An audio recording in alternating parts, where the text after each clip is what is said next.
Oh, great. Thanks, Mother, for replacing the baby aspirin with LSD.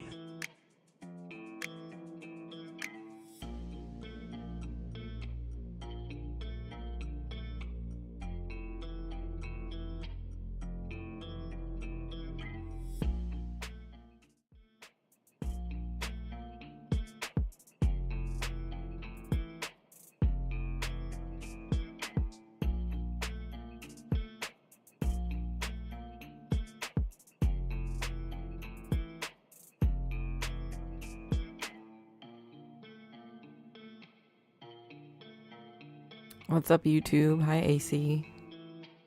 Hi, Kick. All I've had today is like 6 gummy bears and some scotch. True. Neighbor Vision Network, hello! Yeah, love to the YouTube crowd. Let's go.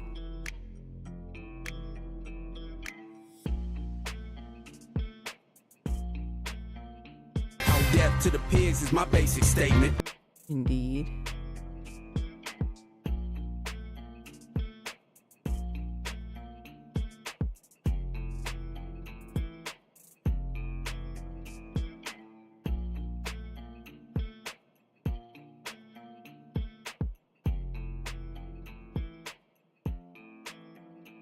All right. Hello. Why so serious? Hit the like button, y'all. Share the stream. Let's fucking go. Welcome in, Pendulous Dragon. How you doing?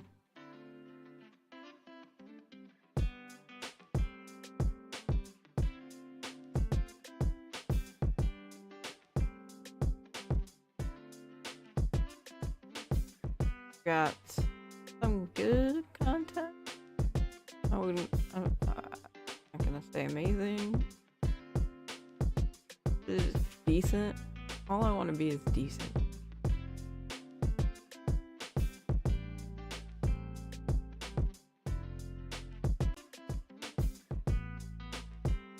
Smoke weed every day.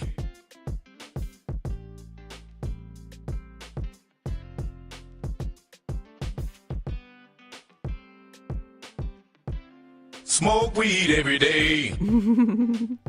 Well, if you insist.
If you like dog shit content, please subscribe.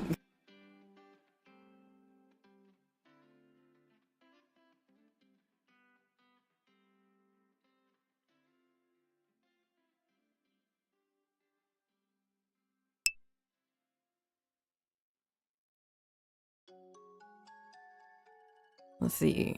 Libra asks, says, I hope things are going better for you. Yeah, not too bad. We are still fundraising so I can move, but we have pretty much found a place. So that's a good step in the right direction. How far beyond the deep end has TYT gotten? I mean, I don't watch TYT. So unless they do something that's like egregious, I know there's been a lot of Twitter drama because Jank got like replied to by Elon Musk and was like fucking giddy as fuck about it. Lance from the Surfs did a good breakdown of the Twitter drama, which we watched the other night. Oh.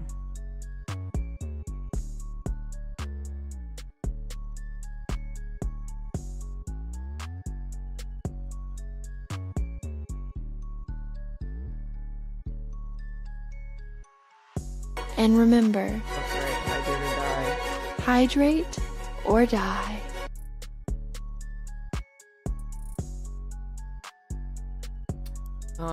My loves, I need to get water. All I have by me is Red Bull. I don't think that counts. Will you sit tight while I run to the kitchen?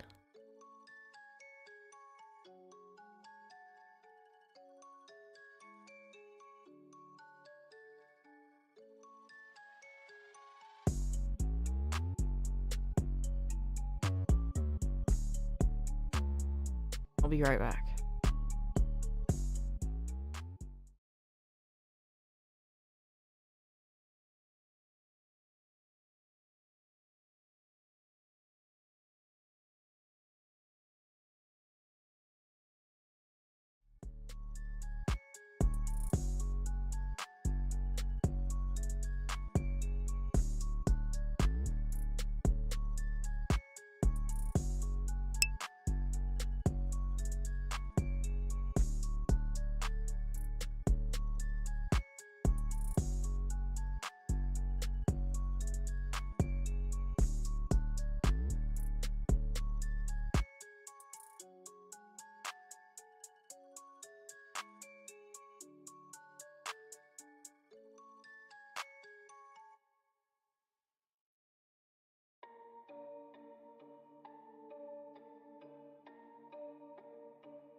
Thank you.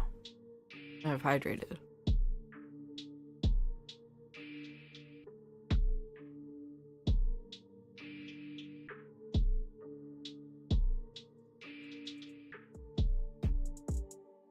Yes, enjoy your tea time, Mode Bong. Thanks for stopping in. Much love to you. Thank you for all your kindness. Wet stream confirmed. Let's fucking go.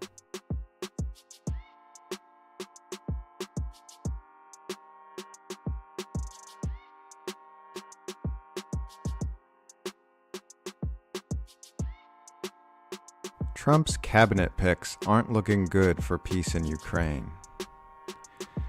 Conventional wisdom about the outgoing Biden administration's reckless escalations in Ukraine these past few days is that things will cool down once Trump takes office. But Trump's cabinet picks aren't really selling this idea. While Trump did campaign on ending the war in Ukraine, the president-elect has given multiple cabinet appointments to strategists who say that the way to achieve that peace is to substantially escalate aggressions against Russia.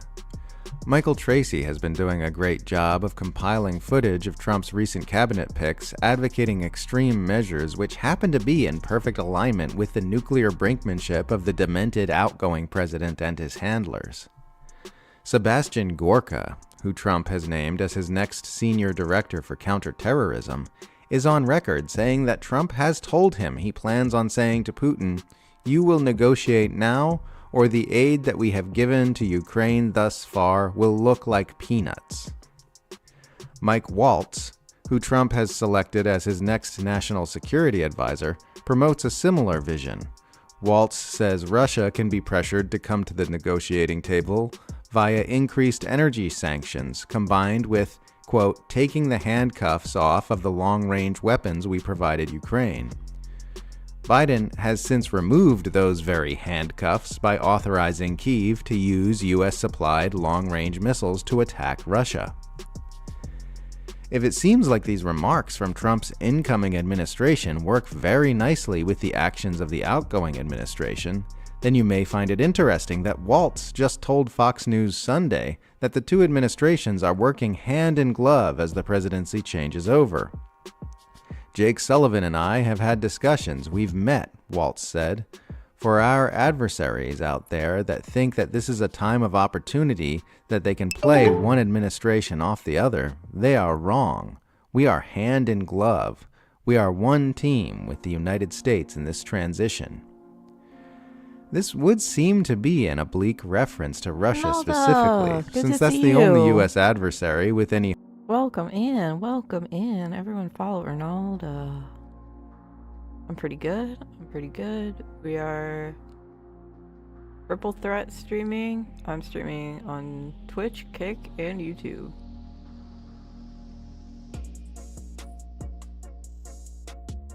hope that the incoming administration might be a little bit less hawkish toward it than the outgoing Thanks. one. I just have foundation on and like yesterday's went makeup. into Thank you spinning so much. narratives about Trump being a pawn of Vladimir Putin.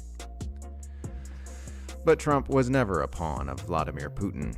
Contrary to the narratives of both Democrat-aligned punditry and Republican-aligned punditry while he was in office, Trump spent his entire term ramping up Cold War aggressions against Russia, which helped pave the way to the war and brinkmanship we are seeing in Ukraine today. Tracy recently shared an audio clip of Gorka on X Spaces back in January 2023, exuberantly boasting about the way Trump ordered the U.S. military to kill hundreds of Russian mercenaries in Syria in 2018. Putin himself cited the Trump administration's withdrawal from the Intermediate-Range Nuclear Forces Treaty in 2019 when defending his decision to hit Ukraine with a new type of intermediate-range missile the other day in response to its use of US and UK-supplied long-range missiles to strike inside Russia. Other cabinet appointments who have taken extremely hawkish positions on Russia include Secretary of State nominee Marco Rubio, Hey, Swims with Whales, welcome in. Secretary of Defense nominee Pete Hegseth, CIA Director nominee John Ratcliffe, and National Security Council appointee Doug Burgum. It's those comments from Waltz and Gorka which I find most concerning, though, because they explicitly refer to escalatory strategies that Trump might employ once he takes office. This all comes out as we get news that U.S. and European officials recently discussed providing nuclear weapons to Ukraine under the gamble that Putin will not escalate against the West before Trump takes office. The more aligned the Trump administration's posture toward Russia appears to be with that of the Biden administration, the less safe this gamble appears to be. It seems likely that the Trump administration will end the Ukraine proxy war at some point down the road in order to reallocate those resources toward preparation for war with Iran and/or China. But it is not at all clear that this will happen soon enough before soaring escalations spin out of control into the single worst-case scenario that could possibly unfold on this planet. A march which aims to bring an end to the killing of women and girls.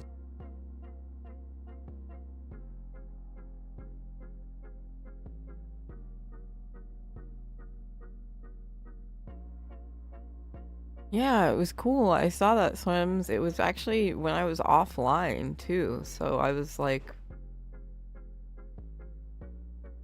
I was doing stuff. Like I think I was actually just chilling in like different streams and like hanging out on Twitch, and then like I didn't even have my OBS open, and then like I went to stream and I saw like gifted sub notification. Pretty cool. Yeah, and it was like, oh, somebody hooked up swims. How nice. Oh, Thanks, Dad. I'm not your dad. Show love 100. Christina Amazon cheered thanks for 100 the bits. love, Christina. Thanks for the 100 biddies. I appreciate you, and thank you for modding. Thank you for all your hard work. You're so amazing. Amazing.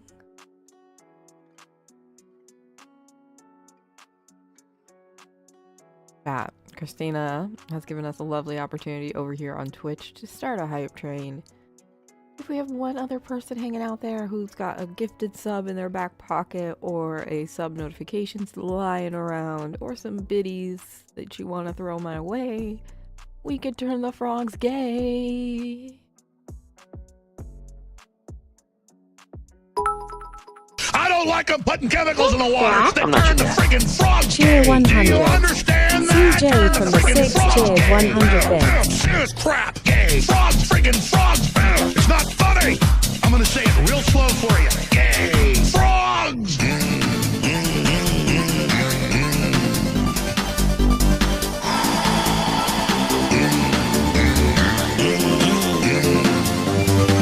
Won't you fight for your life? Gay. Frogs, friggin' frogs. I don't like a frog. Gay. Friggin' frogs. Frogs. Friggin' frog crap. Won't you fight the frogs? It's not funny. I'm gonna say it real slow for you. Frogs. Place point.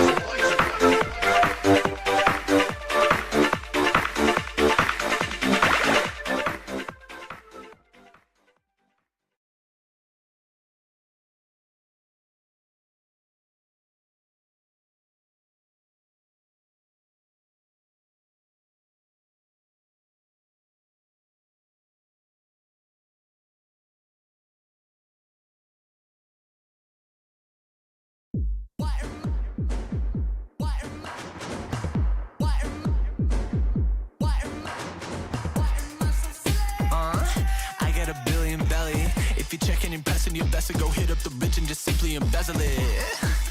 Yeah, I got a billion belly. Invest in my This is turning into a revolution. Anonymous gifted 1 subscription. I get a billion belly. I get a billion belly.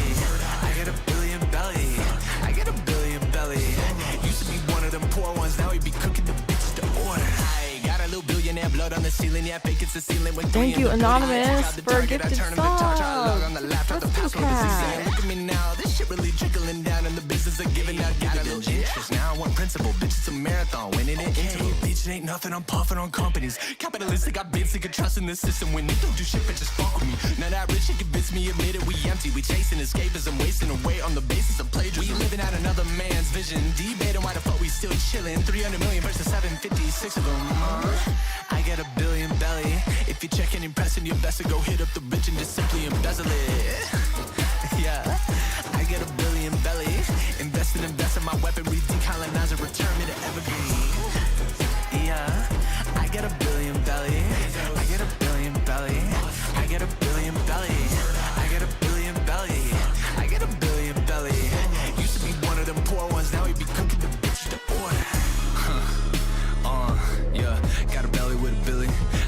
fingers like it's country fried chicken.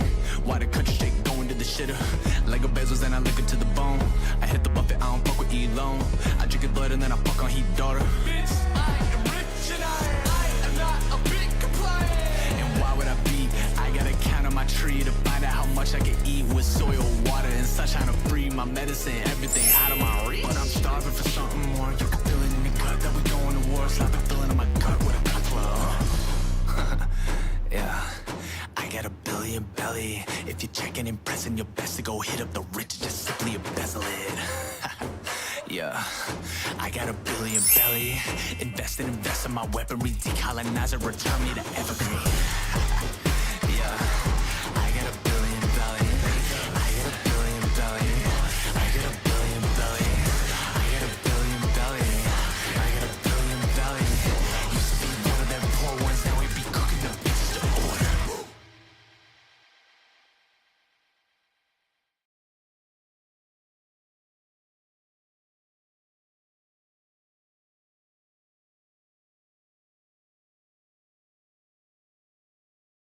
This is turning into a revolution.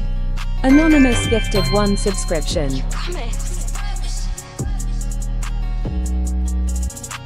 What's up, Nomad23? Yeah, welcome in. Thank you, Anonymous. Sometimes I feel like Karl Marx, but that would be dogmatic. Sipping all this drink, I just spilled it on my fabric. If you have that knowledge, then you know you need to praxis. Red book on my lap, you can never catch me lacking. Sometimes I feel like Karl Marx, but that would be dogmatic. Sipping all this drink, I just spilled it on my fabric. If you have that knowledge, then you know you need to. Thank you guys. Thank you for 2 gifted subs, 200 videos. Let's go. I be with the masses cause the rich kids be so boring. I be on the internet whenever I feel lonely, and I rather feel like Che Guevara than ever be Tony. Tell my mama when I grow up, sorry I'm a communist. Take a flight to Cuba, roll up, blow right in that bit. All up in Jamaica, swear you need to see this shit. She don't wear no makeup, wanna give me all of it. We should take like all of it. We should take like all of it. Careful who you talk to, cause they fed and they be counterfeit. I switched out the AR for the AK like a Soviet. Say I get her high like some opiates. Sometimes I feel like Karl Marx, but that would be dogmatic. Sipping all this drink, I just spilled it on my fabric. If you have that knowledge, then you know you need to. Red book on my lap, you can never catch me lacking. Sometimes I feel what's like up? Karl Marx, but that would be dogmatic. Black Dragon, good to see you. They take in any of the Revolutionary Communist Revolutionary Communist Conference in London. No, I have not seen any of that.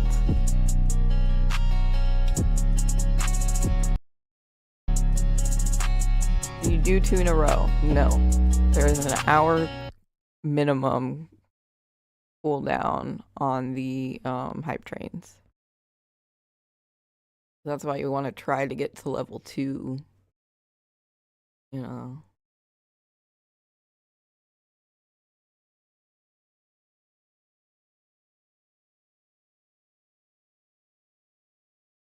So yeah, no worries. But you know, in a little while we can. All right. So a bit of a content warning on this next video, talking about femicide. The explicit intentional killing of women, and where women are women and femmes and girls are most in danger is at home, which is like the least surprising thing I've ever heard.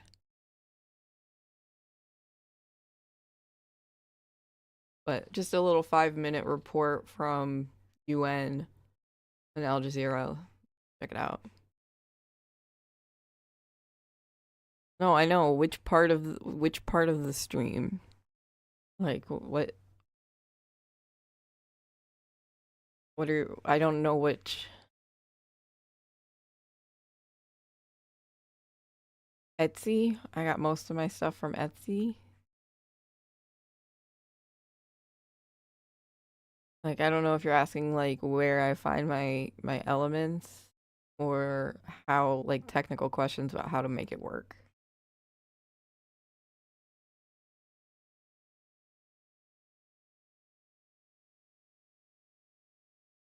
the glittery stuff. Yeah, so I bought the confetti from Etsy. It was like $3. And then added it as a media source.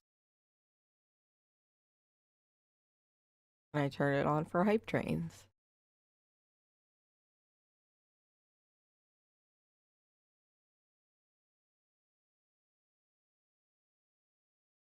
Just yeah, it's just like a little transparent video that you can like overlay. And we got some falling snow in the background. We've got our Foxy Scout over here. Yes. Got some lights.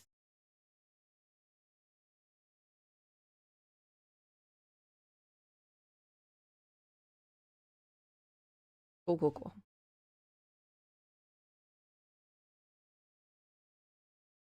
Yeah, so like the first like winter package that I found was like icy and blue, and I was like, you know what? I actually want the cozy fox den. And then like this package just came out and I was like, thank you. I need to link, I should probably link this shop in my like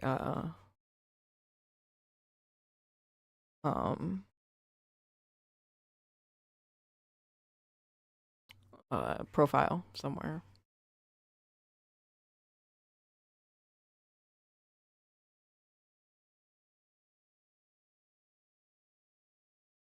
Yeah, I just searched on Etsy where I've gotten like all my stuff. Internet being wonky here. Apologies if I drop. Thanks, Nomad. No worries.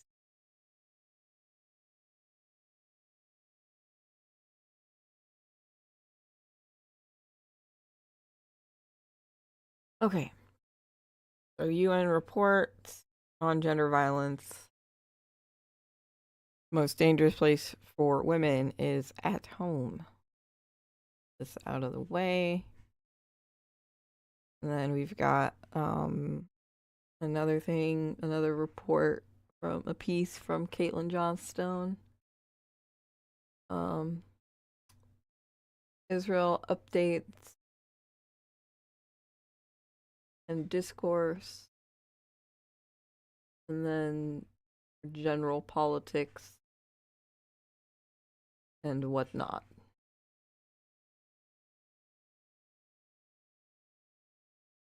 Is taking place in Kenya's capital. The attacks are known as femicide, and the police fired tear gas to disperse the crowds rallying in Nairobi. They want the government to take urgent action against gender-based violence. At least 97 women have been killed in Kenya in the past 3 months. A United Nations report on gender violence says the most dangerous place for women is at home.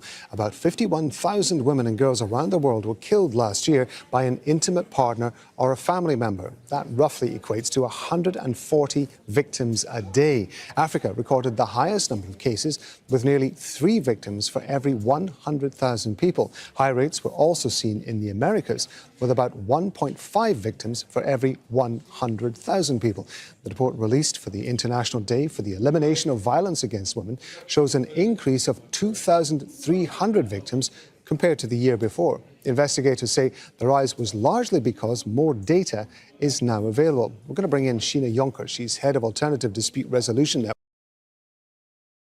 Yeah, that's a sobering statistic. 140 victims of femicide every single day.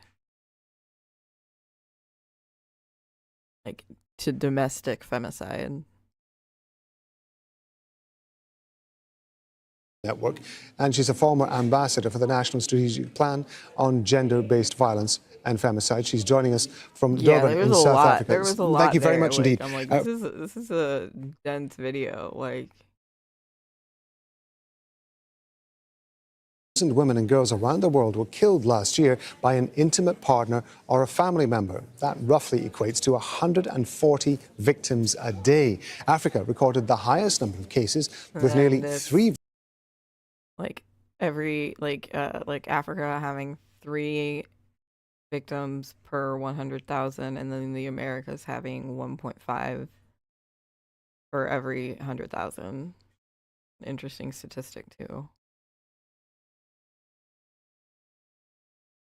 Victims for every 100,000 people. High rates were also seen in the Americas, with about 1.5 victims for every 100,000 people.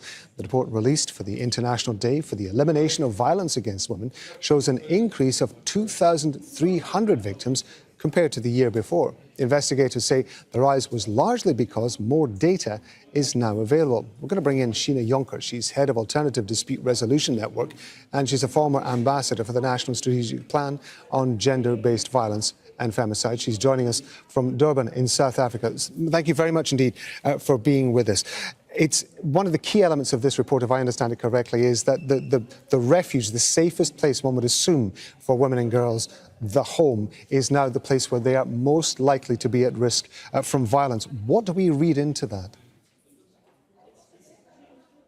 Well, the people that are normally charged with the protection of women and children are often the most dangerous to them. And so that is part of what the scourge is. I understand that a lot of this has got to do with the level of data that's been recorded, and that to some degree is influencing the kind of numbers that we're seeing. With the numbers that we're seeing in this report, how does that, in your estimation, reflect the reality of the situation? I think that it's probably far worse than we think, because we do know that, for example, in sexual violence crimes and in domestic violence crimes in South Africa, there's a significant amount of underreporting because of all kinds of things, fear of repercussions, economic enmeshment that complicates the situation. So I think it is underreported, and so we probably don't know what the full extent of the situation actually is. The UN says apparently that it's been hard generally to pull together statistics for femicides because there simply aren't that many governments who are collecting what they would regard as reliable data. What does that suggest to us about the way that governments around the world regard femicide? Well, I think a lot of governments are starting to strategically look at improving both their substantive and their procedural laws. In South Africa, our public protector has just finalized a report on gender-based violence, and specifically administrative deficiencies within criminal justice. And they've made some very good recommendations, which I think, if are able to be activated, will help victims of domestic violence to get the protection at least that they need.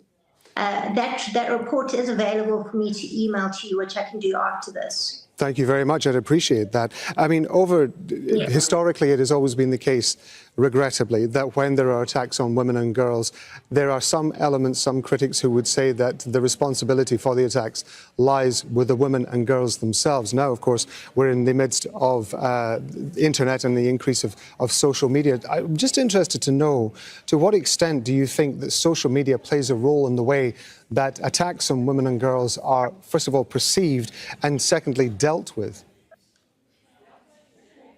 Well, I think it's more historical than social media, because when women and girls have been attacked, the focus has always been on the victim. What was the victim doing? What was the victim wearing? Where was the victim? And we need to bring the spotlight onto the perpetrator. Why are perpetrators doing this? Where are they? What are they doing that allows them to think that this is okay? So I think we need to, the language of this historically has been to spotlight the victim rather than the perpetrator. So I think we need to be having more balanced conversations. Perpetrators are often anonymous through this whole process. It's very interesting to get your thoughts on this. Sheena Jonker, we're very grateful to you for being with us on Al Jazeera. Thank you very much. Make sure to subscribe to our channel to get the latest news from Al Jazeera.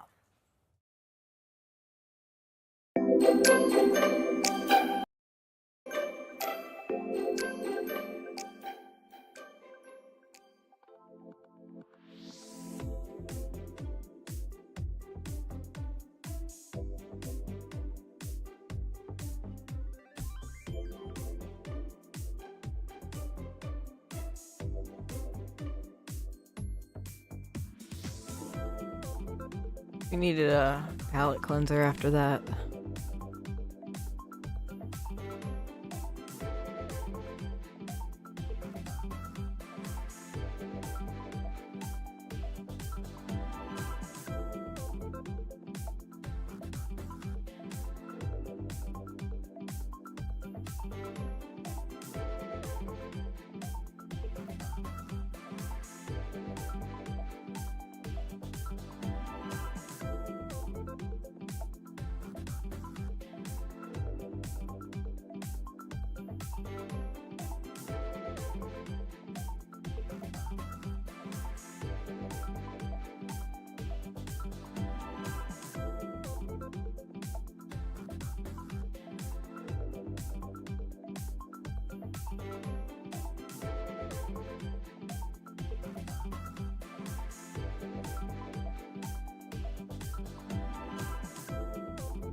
Only a truth-based relationship with reality can satisfy. What we all want, deep down, is a truth-based relationship with reality. We might not be aware that this is what we are seeking from life, but it is. And everything in our society is stacked against our ever getting it. Everything in our society tells us to orient ourselves toward falsehood, toward the lies of the empire, toward gratification of the ego, toward fraudulent strategies for happiness which can never, ever satisfy. And all we really want deep down is truth. The overwhelming majority of humanity is lost in delusion. Our minds are full of propaganda-induced hallucinations about a completely fictional world in which capitalism is working just fine, and the U.S. and its allies stand on the side of freedom and justice. Our behavior is driven by advertising and cultural indoctrination about what we should buy and how hard we should work to buy it, and what kinds of goals we should be striving to achieve. Our psyches are wrapped around a believed sense of self which is completely and utterly illusory.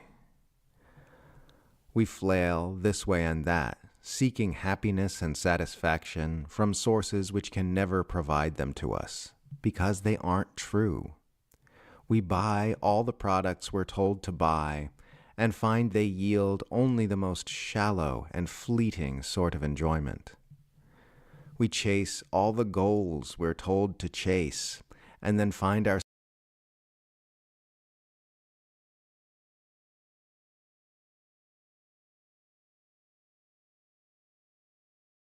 Oh, this is a piece written by Caitlin Johnston. Reading by Tim Foley.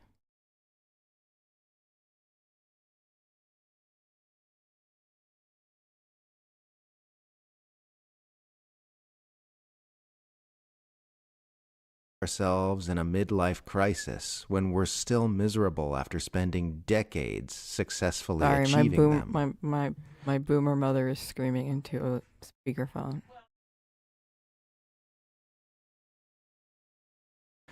We try to find some inner stability by obtaining knowledge about the world, and find ourselves fighting off cognitive dissonance because of the contradictions between the propaganda-induced mainstream consensus about reality and the raw data of what's actually going on. We are unhappy because we live in a civilization made of lies, but because we live in a civilization made of lies, everything we reach for in an effort to escape our unhappiness is itself made of lies. Buy this product. Become fit enough and beautiful enough. Become wealthy and impressive. Fill your head with knowledge from all the most respected and esteemed sources. Happiness is just around the corner if you can only obtain the next shiny thing. It's all lies. It cannot satisfy. The only thing that can satisfy is a truth-based relationship with reality. One in which your worldview is in alignment with truth, and your thoughts are in alignment with your worldview, and your words are in alignment with your thoughts, and your deeds are in alignment with your words. Happiness and satisfaction are not the result of getting everything you want and becoming the envy of the town. Happiness and satisfaction are the result of purging your mind of falsehood. Falsehood about the world and the way it works. Falsehood about your life and your relationships. Falsehood about yourself and your true nature. There are many different ways we can delude ourselves, and it's possible to be fairly free of delusion in one respect, but deeply deluded in others. Someone who spent a long time researching global power dynamics and abusive systems might have a lucid understanding of the ways in which the rich and powerful conspire against the interests of ordinary people, but be totally enslaved to their ego and harbor countless unquestioned false beliefs about reality. Someone who's spent decades in meditation and contemplation may have seen through the delusions of self and separation, but still harbor a deeply unconscious perspective on the world that's not much different from what you'll see pundits spewing on Fox News or CNN. The extent to which we experience satisfaction is the extent to which we stand against untruth. Untruth in ourselves, untruth in our immediate community, and untruth in the world. This necessarily entails a courageous willingness to look directly at very ugly things in all of those areas. Anyone who sincerely resolves to get real about reality will at some point find themselves staring at some dark, ugly things inside themselves that they wish weren't there. But the first step to healing ourselves of untruth is to get real about the untruth that is hiding in the shadows of our subconscious. Anyone who sincerely resolves to get real about reality will likewise find themselves staring at dark, ugly facts which contradict the mainstream worldview we've all been indoctrinated into mistaking for the truth. The genocide in Gaza has been one long, uninterrupted lesson in how profoundly ugly these truths can be. We will never have a healthy world until we are capable of becoming a truth-driven species. A species driven not by propaganda and the fraudulent psychological delusions of fear, greed, hatred, and self-interest, but by truth and sincerity. I am firmly convinced that we are capable of becoming such a species. The cool thing about this is that the journey in this direction begins right beneath our own 2 feet. Right here in this moment, you can get curious about what's true and where untruth may be hiding in your beliefs and assumptions about yourself, others, and the world. Human delusion runs profoundly deep, so every one of us has some untruth lurking around in the background which can be drawn into consciousness and healed. Remove all untruth from yourself and do everything you can to remove untruth from the world around you. This is what a truth-driven life looks like, and it's how we begin the work of building a truth-driven world.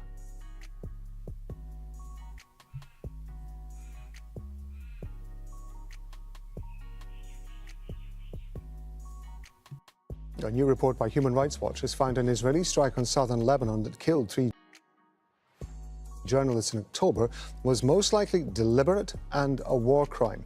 The report also says Israeli forces used US arms in the attack on the southern town of Hasbea. It targeted a compound where dozens of journalists were staying and reporting on hostilities between Israeli forces and Hezbollah. The attack killed Lebanese journalists Ghassan Najjar, Mohammed Reda and Wissam Qasim. Richard Weir is Senior Crisis, Conflict and Arms Researcher at Human Rights Watch. He's joining us now from Berlin. Sir, thank you very much indeed for being with us. What makes this a possible war crime? Yeah, well, this shocking attack is another attack on journalists and civilians in Lebanon. And what is particularly awful about this attack and what makes this a war crime is that there was no military activity in the area. We identified no military target. There were only civilians in this building. And in addition to that, the weapon that was used was a precision-guided munition, a bomb with a U.S.-produced guidance kit that makes it accurate within several meters. So there's really no mistaking this target or this attack when this attack was carried out. I understand that this process of collecting information and evidence is time-consuming and can be very difficult. Are you able to give us a précis of how you managed to pull together the evidence for your report and process it? So Human Rights Watch spoke to 8 journalists that were at the scene, including the owner of the compound, to try to establish who was there at the time, the circumstances of the strike. We also visited the site to evaluate the damage to the structure and the other structures that were damaged by the strike, and also were able to identify specific remnants that we could associate with a specific weapon so that we could know exactly how precise this attack was and how deliberate it would have been. We also tried to understand the totality of the circumstances. One of the other things is that the journalists were in this area for over 3 weeks, making routine movements to the same area. All the while, they heard Israeli drones overhead, indicating that this area could have also been under surveillance during this whole time. And this kind of information is what is really extremely important for us to help understand whether or not this attack was a war crime. And in the end, all of the information that we collected led us to the conclusion that this was most likely a deliberate attack and an apparent war crime on these journalists. So what do you do with the information in the report that you've pulled together now? Well, this information is extremely important because it can be used in future prosecutions. Now, Lebanon is not currently subject to the jurisdiction of the ICC, and one of the things that we're calling on the Lebanese government to do is to urgently accept the court's jurisdiction to investigate serious crimes on its territory, which could mean that there could be future prosecutions that include cases like these. And in addition to that, it's also important that states like the United States, who produces the guidance kit for this weapon that was used in this attack, suspend immediately their transfer of arms to the Israeli forces in order to ensure that these kinds of attacks are less likely to happen, and also because U.S. officials could be complicit for war crimes such as this attack. Now, you did mention that Lebanon is not a signatory to the International Criminal Court. The ICC has, of course, issued arrest warrants for both Benjamin Netanyahu and Yoav Gallant of the Israeli coalition. And yet we have already seen countries, some of whom are signatories to the ICC, saying that they're not going to uphold that. Even if you are able to bring some sort of prosecution, what kind of confidence could you have, and could other people have, Palestinians have, and Lebanese people have, that any case that was brought would actually be upheld and respected? Well, what's most important is that even if there are states that are wavering in their commitments now, that other states pressure those states to ensure that there is a justice and there is a possibility for the ICC to take into custody these individuals and to eventually prosecute them. But this is not the only place where justice can be met out. There's also the possibility of universal jurisdiction. So other states that have strong statutes that allow them to prosecute other individuals who have committed crimes in other territories. This is also another avenue. So there's many other avenues for possible justice, not just through the International Criminal Court, but in any case, it's important to know that sometimes justice for these kinds of crimes takes a long time. But what's most important is that states do not give up in their individual efforts to ensure that there is accountability. Otherwise, we risk the chance that these violations will be repeated over and over again, as we've already seen they have been, particularly in Lebanon. Richard Weir of Human Rights Watch, we appreciate it. Thank you very much indeed. Make sure to subscribe to our channel to get the latest news from Al Jazeera.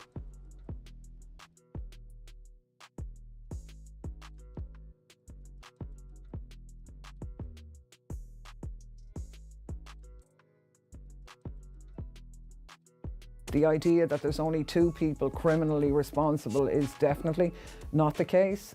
This needs to go all the way to the tops of the US administration and to the European Union elites who have enabled and ensured that this genocide has continued. Israel is finished after this. They have nowhere else to go. I firmly believe that this is this generation's Vietnam. Things will never be the same. What have we come to? Green governments across Europe arming a genocide when Thatcher and Reagan imposed an arms embargo. It shows how much the world has gone in a really dangerous direction. About time, where were you for the last year and a bit? But it should have to be the start.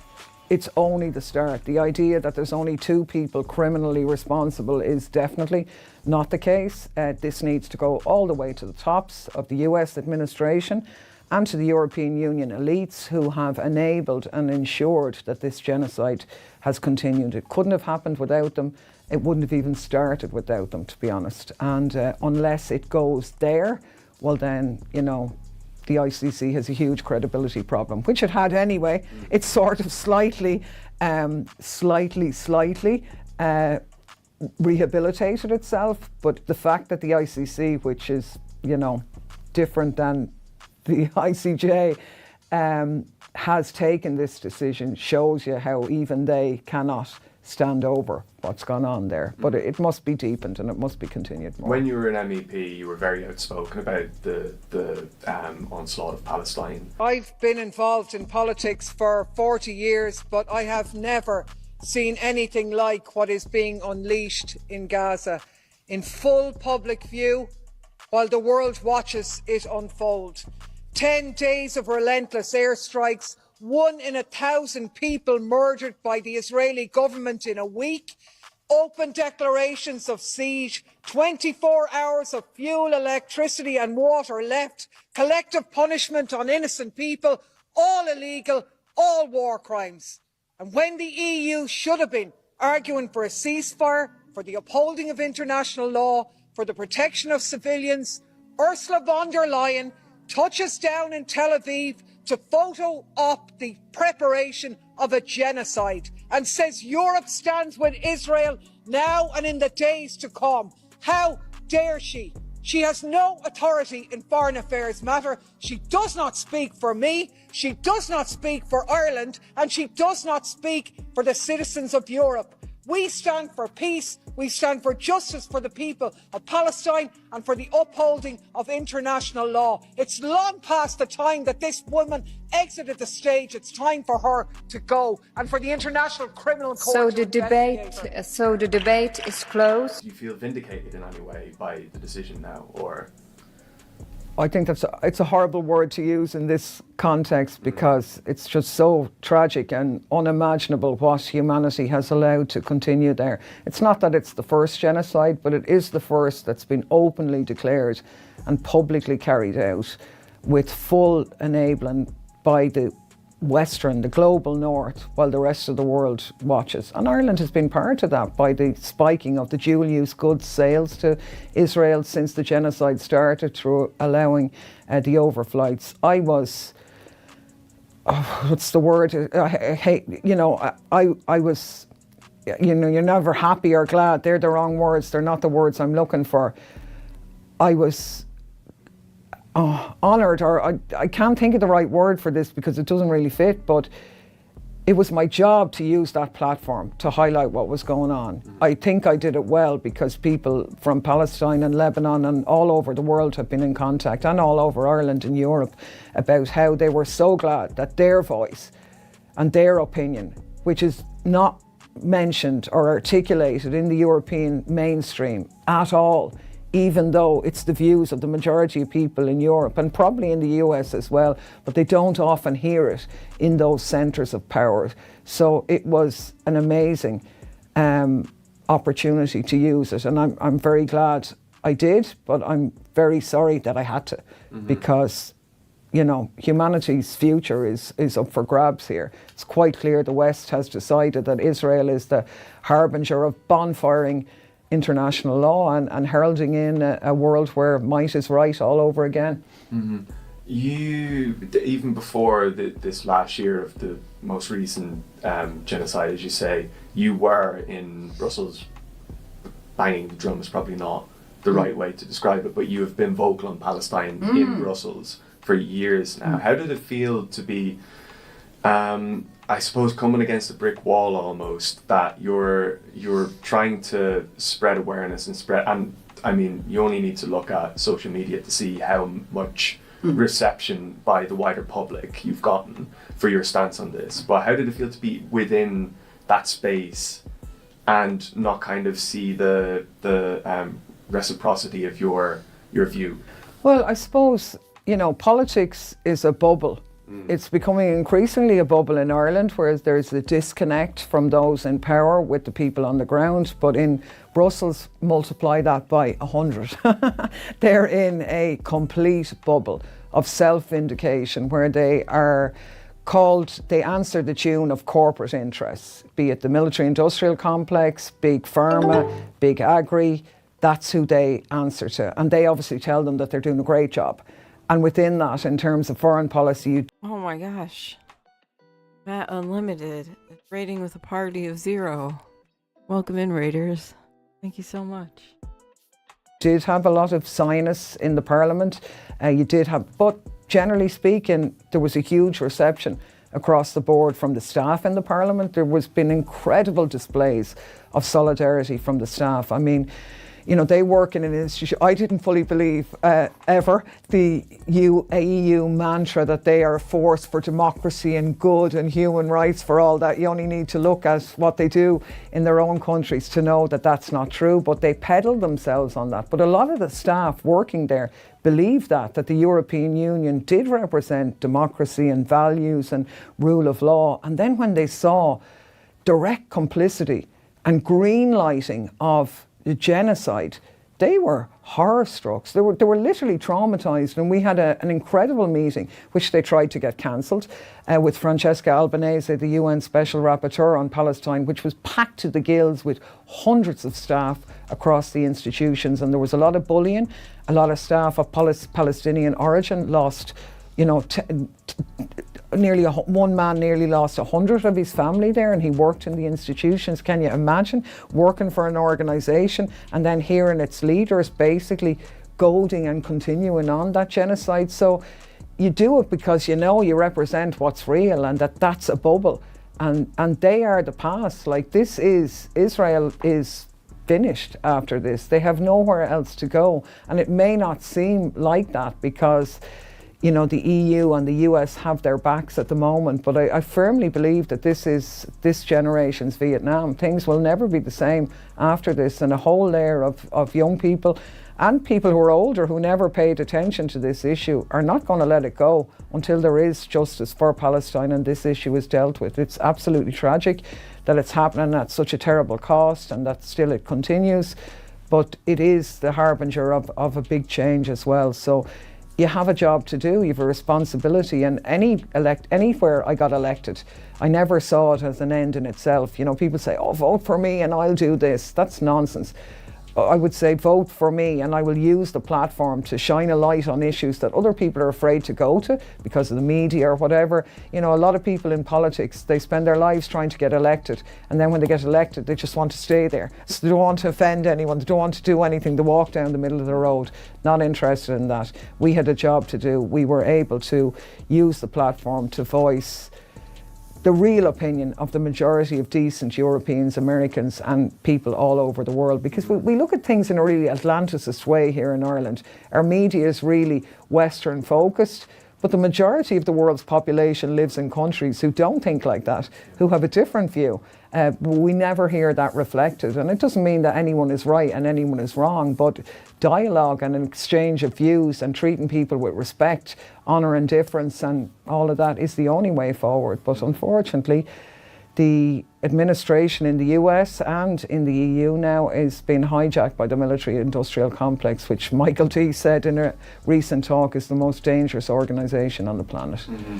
How do you think the complicity that you were talking about, the complicity of Ireland, European Union, just the West in general, how do you think, well, one, how do you think it will be remembered now that it seems that there's kind of a ball rolling in justice for the Palestinian people, but also in the immediate term, what do you think the consequences for the West will be if there's any justice to be seen for the Palestinians? Yeah, I mean, look, I think in the short term things are going to be difficult. I genuinely believe that it wouldn't have mattered which lunatic won the US elections, and that the result for the rest of the world wasn't going to be great, and certainly for Palestine it wasn't going to be great regardless. But I do think that the American people are off their knees now and are pursuing this issue. I think in Europe as well we've seen huge displays of solidarity. They're not going to go away, and I do think that that will only grow and accelerate. I mean, in Ireland we've had this horrible game played by our government. I mean, I often have people, you know, in Europe say to me, oh, the Irish are great, you know, you're brilliant. And I'm going, well, the Irish people are great, and they're certainly totally on the side of politics, but our government hasn't been great. I mean, can you imagine? Like, here we are, a country that was occupied, where we have an affinity historically. No, it is occupied. A country occupied, and that's the thing, who have an affinity with the global south, but very much in the global north camp. We're uniquely placed to play that role. And if we had played that role, it would be a beacon everywhere else. Instead, we were coattailing. Even Spain and Belgium and Slovenia were better than Ireland. I mean, we should have been pushing for action. I mean, think about it. In 1982, Margaret Thatcher and Ronald Reagan, arch pro-Israelis, imposed an arms embargo on Israel. And Micheál Martin can't call for that in a European context, or can't champion that.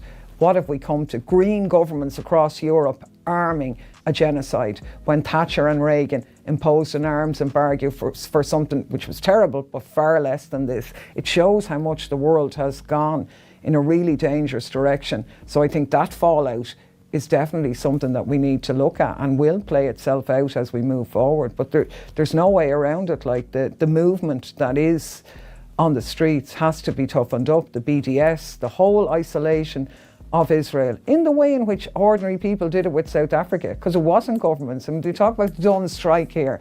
During the Dun strike, of course, you know, the government of Ireland and all these new fans weren't on the side of the Dun strikers, who had to lead it themselves. But that always happens. But it was ordinary people then. It will be ordinary people now, because if it isn't, humanity is lost, and we can all pack our bags because the world is over. and international law is over. And we can't have a world like that. And I think there's so many groups, lawyers organising, doctors organising, actors organising, midwives organising. The solidarity is bottom up. We need to, spread that to BDS and serious action and blocking of Israel, and it will work.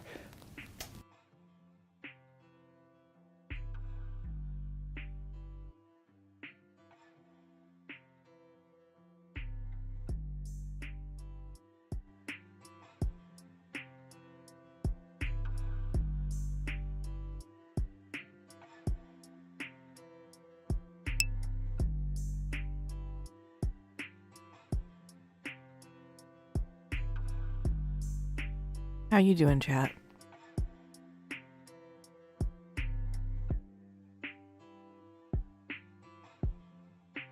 So I had a tweet thread maybe a month ago now, or at least a couple weeks ago, which went insanely viral, like 70k likes, which was bizarre because I didn't have Twitter on my phone and I just typed on my computer, sent it, and then on Monday I logged in to see this viral post. And it was basically about my experience of going to Northern Ireland, or more, specifically Belfast, for the first time in my life. And as I spoke about a lot on this channel, I am the grandchild of Irish migrants. All four of my grandparents were born in Ireland. They all migrated to the UK after World War II. And, I've spent my childhood going to places like Dublin, Rosslare, Wexford, where my family have lived and stuff. And, I've grown up in an Irish migrant community in the UK, in London specifically. A lot of people I went to school with had similar backgrounds, or they had parents from Ireland. My girlfriend's dad was born in Ireland as well. So I've always been kind of ingrained in Irish culture, a tiny bit different because it is London Irish culture. So it is removed from Ireland itself. But, as I've gotten older, I've reflected more on my roots as like an Irish person and just thinking about what does that even mean when I have like an English accent? Everyone thinks I'm English. And going to Belfast was a very strange experience, right? Because it's part of the UK, which I'll explain in a little bit. It's part of the UK. And when I go there, everyone initially thinks I'm English, even though I have like an insanely Irish name, an Irish first name and an Irish second name. So when I tell people what my name is, then I become Irish. But this is a place where it matters where you come from, because the discrimination you may face is based on your faith, is based on your name and your background. And it's weird being someone who fits in with the side that actually wouldn't like me, or people in the side that wouldn't like me because I have an Irish name and I was raised in an Irish Catholic community. And I want to talk about all of this today because I actually went to the most pro-Israel part of Ireland. Probably, I wouldn't say the only one, but I'm going to say it is pretty much the most pro-Israel place, maybe the only pro-Israel place in Ireland, and that is their mainly Protestant Unionist part of Belfast. Now, plenty of people who live in Northern Ireland and Belfast, they might be generally Unionist, they might be like kind of apathetic about whether they want to stay in the UK or be a part of Ireland.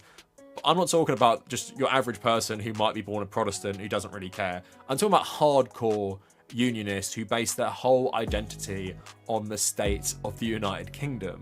And you have these same people in Scotland as well, because it is linked to the conflict in Ireland, and it's all about the religious divide across England and Ireland. So I just wanted to talk about all of this today because I thought it was interesting. To frame this conversation first, I'll let Hassan read through my tweet to tell you what I was talking about, because he read it on stream. And yeah, this is why it's relevant today, because I went around Belfast and I had a tour from a former IRA soldier and a former, I think he was a UVF soldier.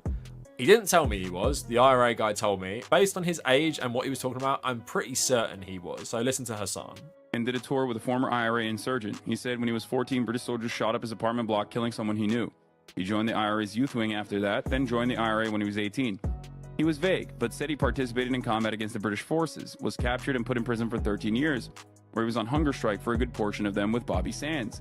Later, he was released and joined Sinn Féin and helped the peace movement. Now he runs a community group that focuses on getting young males from the most hardcore Protestant loyalist and Catholic Republican areas of Belfast to meet and organize trips abroad so they can get to know, one, and get to know one another and help communities get along because of the inevitable future of a united Ireland. Why I say this now in regards to Gaza, plenty of 14-year-olds will join Hamas, and the reason is because of the occupation. Speaking to IRL ex-insurgents and knowing my own family history, a lot of insurgents don't actually give a shit about the politics of their group. They join the fight, the occupation.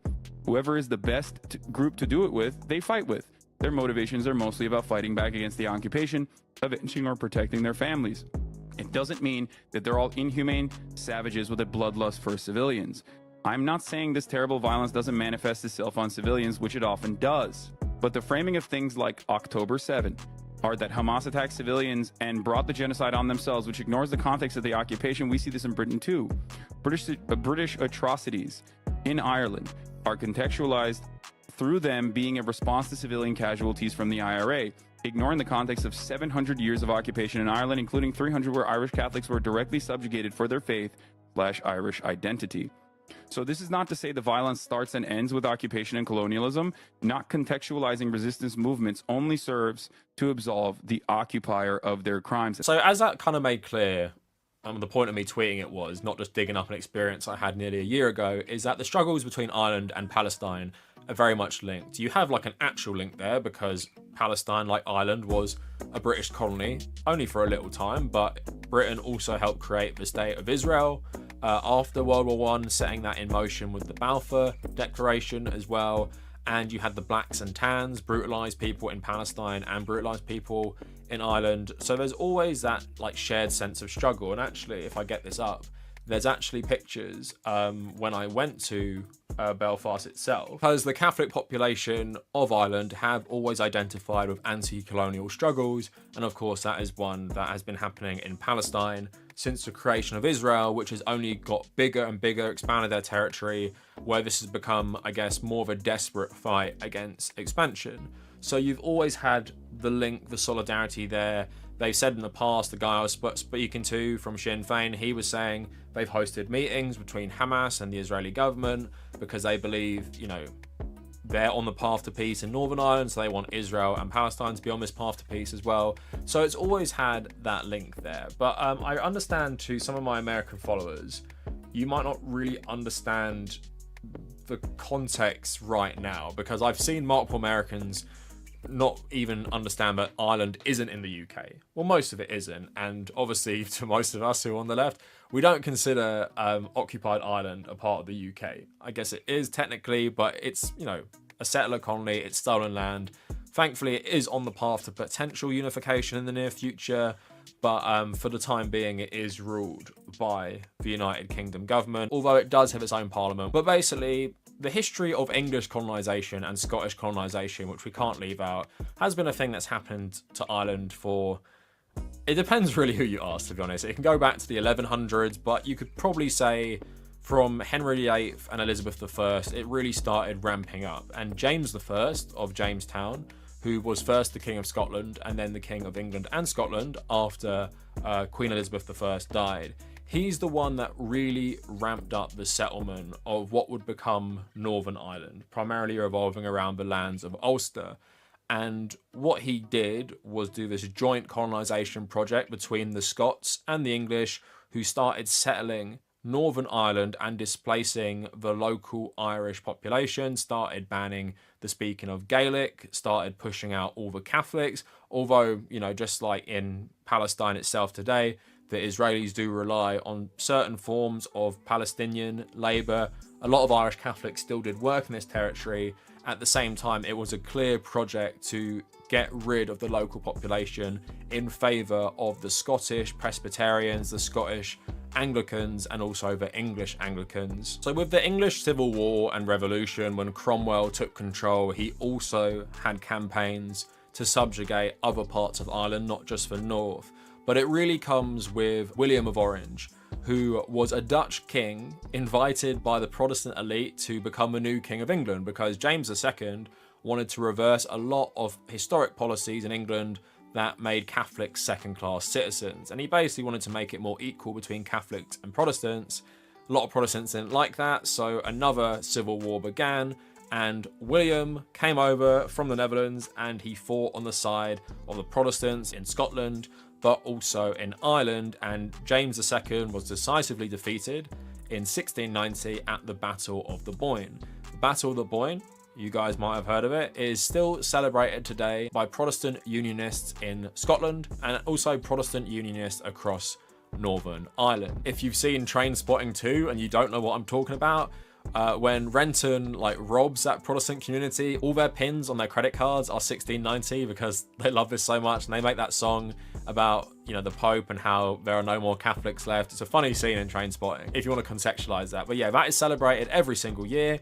Really provocative. I don't know how it's still legal, but that's a thing that goes on across Scotland and Northern Ireland. What happened with William II ascending to the head of the British Empire was he enshrined the Protestant elite as the ones in control of Ireland.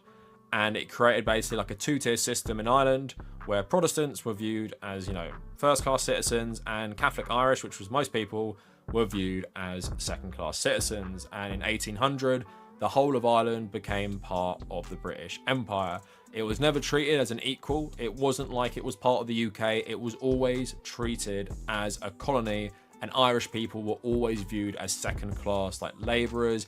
They were never viewed as equal. There are certain Catholics who rose into the ranks of the British imperial elite. They were few and far between.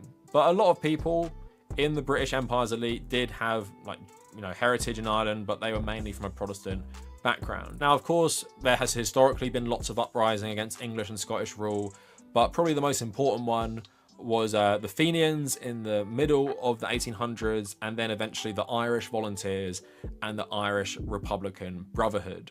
Now, one of my ancestors, Sean MacDermott, who changed his name to the Gaelic version, Sean MacDiarmada, when he went to Belfast to become more of a political activist. He's one of the leaders of the revolution, which culminated in the Easter Rising in 1916, which he signed the Declaration, which is basically like Ireland's Declaration of Independence, and he was executed in his role of organising the uprising, which of course took place during World War I.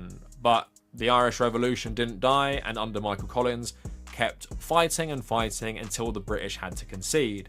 But the British didn't leave Ireland, and what Michael Collins did was basically to agree a deal that most of Ireland would become the Irish Free State. It wasn't technically independent, it was this free state within the British framework, but the North would remain part of the UK. Now, with lots of negotiations, the initial deal was basically broadened, so lots of land that they didn't really agree would be part of Northern Ireland actually became part of Northern Ireland. But what happened is, of course, there's loads of Catholics who live there. So in my opinion, and in the opinion probably of my ancestor if he lived to see it, lots of Irish people didn't accept this because they're like, how can you sell out all our brothers in the North and subject them to a terrible system while we have relative freedom? That started the Irish Civil War.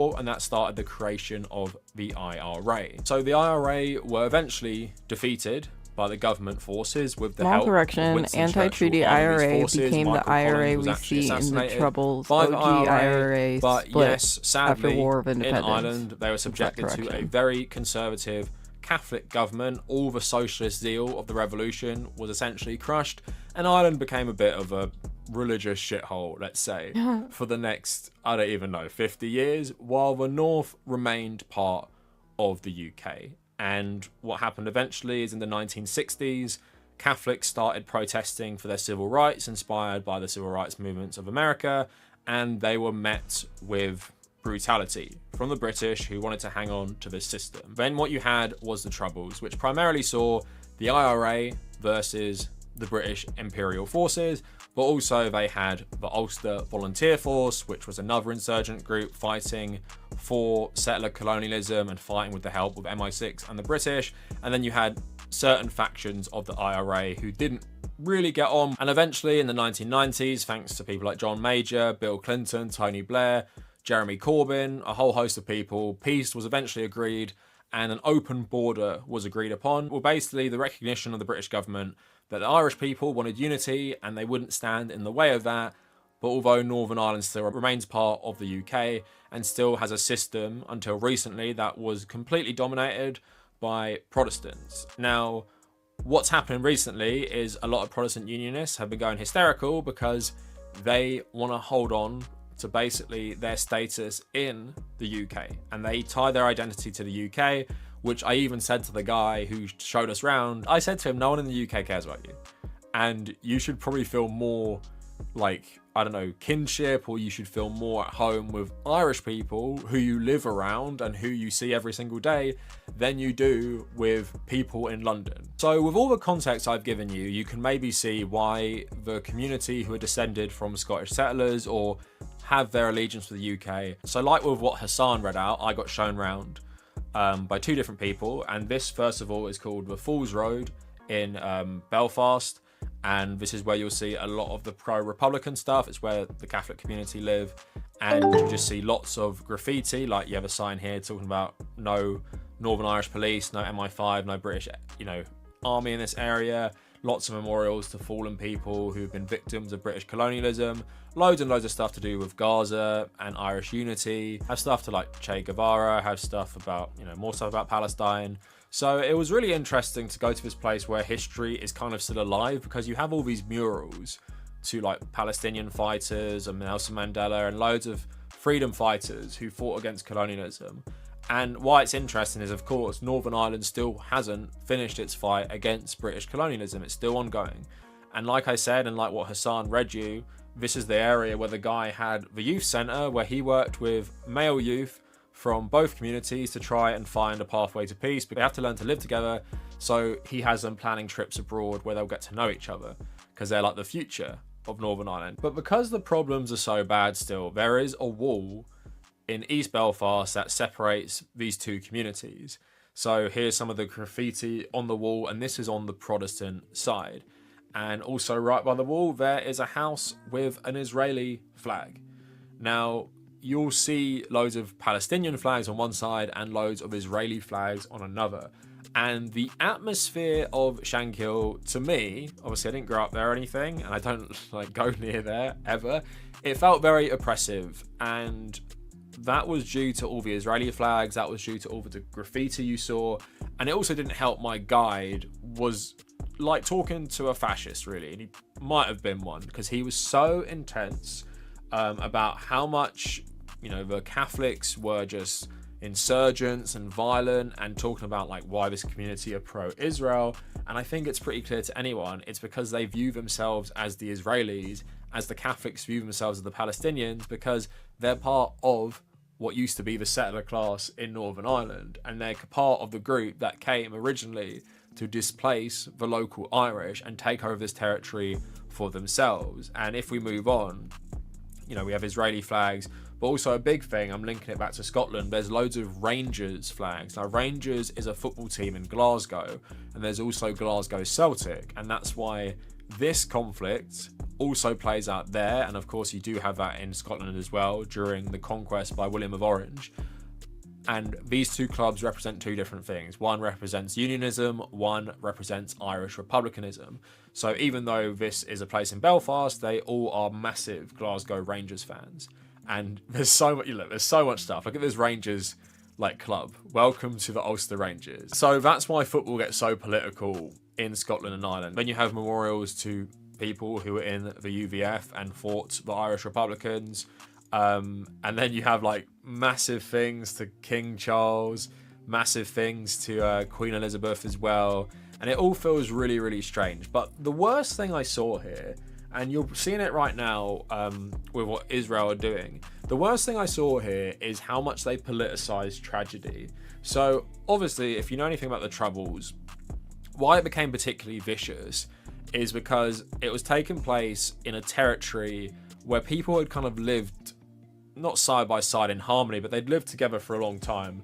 So it kind of took on the characteristics of a civil war, not just the war against an occupying force. So a lot of insurgent attacks on the Irish side took place in other Irish areas where the Protestants lived. So what this guy was showing us was lots of memorials to these attacks that killed lots of civilians, and they're very graphic. What I said to him when he took us round, again, because I have the English accent, he doesn't know that I'm actually Irish, so I kind of tried to keep it a bit reined in. I asked him, isn't it a bit tasteless to be politicizing these people's deaths so much? Now, I'm not saying you can't politicize deaths, but when you get stuff like this, is this helping anyone? So IRA, Sinn Féin, ISIS, no different.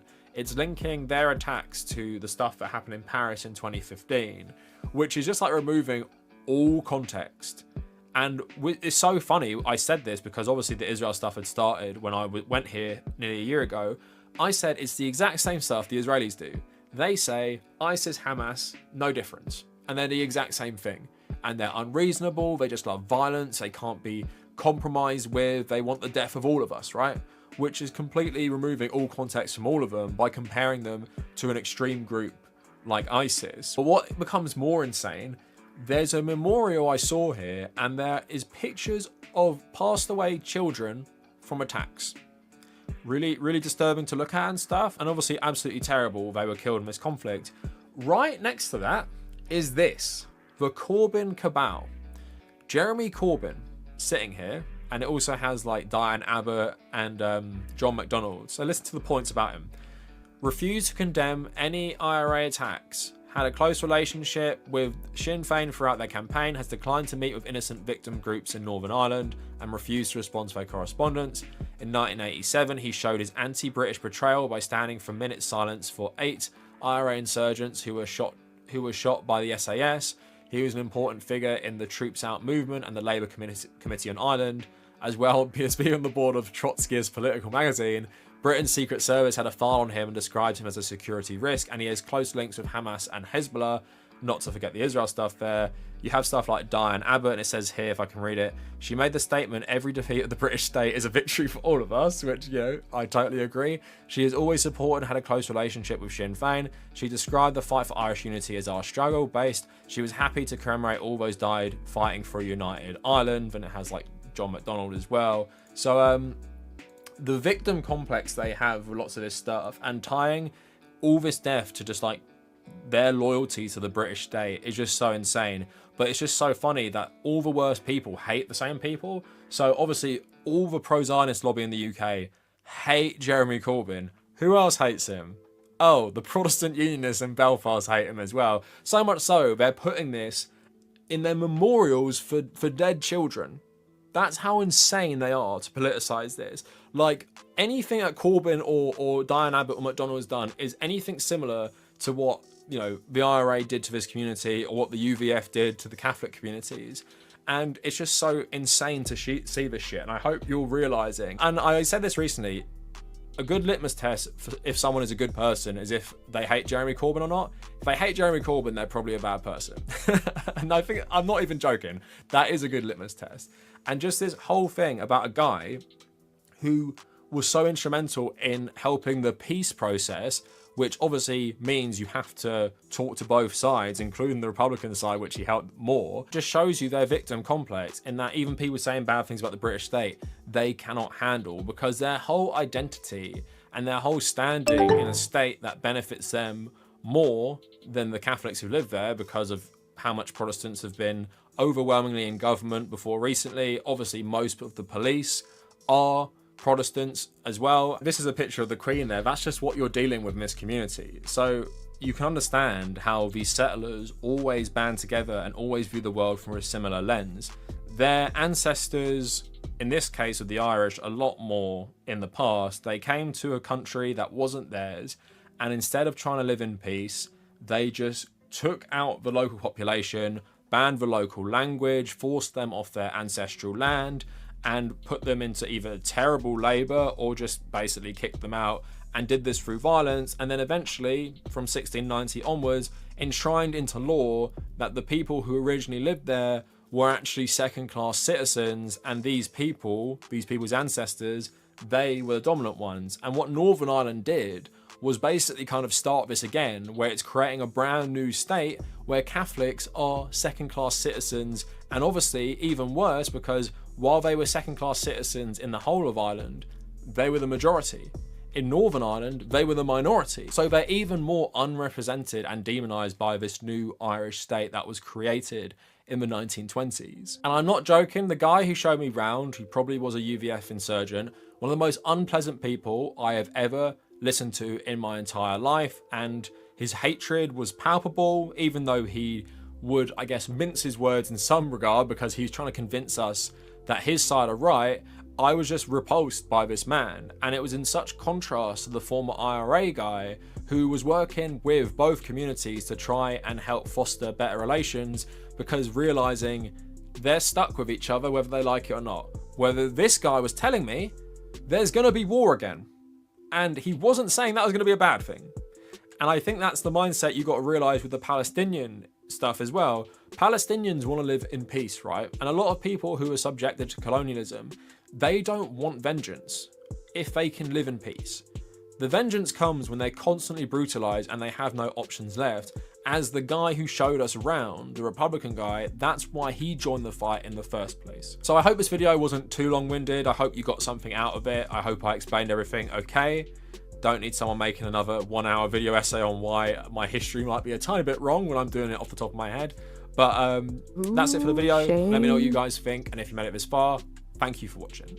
Who wants to watch the Ethan Klein Zionist compilation? Did you guys know that Ethan Klein is actually extremely pro? Give me just 1 second, chat. I'll be right back. Hold on. Sorry.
Pro-Palestinian and he's anti-Israel. Actually, it's the same thing that people said with Loner Box. I deal with this so much. Like, people are like as long as someone says that Netanyahu is bad, they can't be a Zionist. That's basically the argument that these people always have, and it ends up with people like convincing themselves that Zionism is actually anti-Zionism, and then they end up just being Zionists. So let's check out the Ethan Klein Zionist compilation. I could watch the Ethan Klein N-word compilation, but I prefer to watch the Zionist compilation because it's honestly more offensive than the N-word at this point. And you're actually allowed to show this one on YouTube.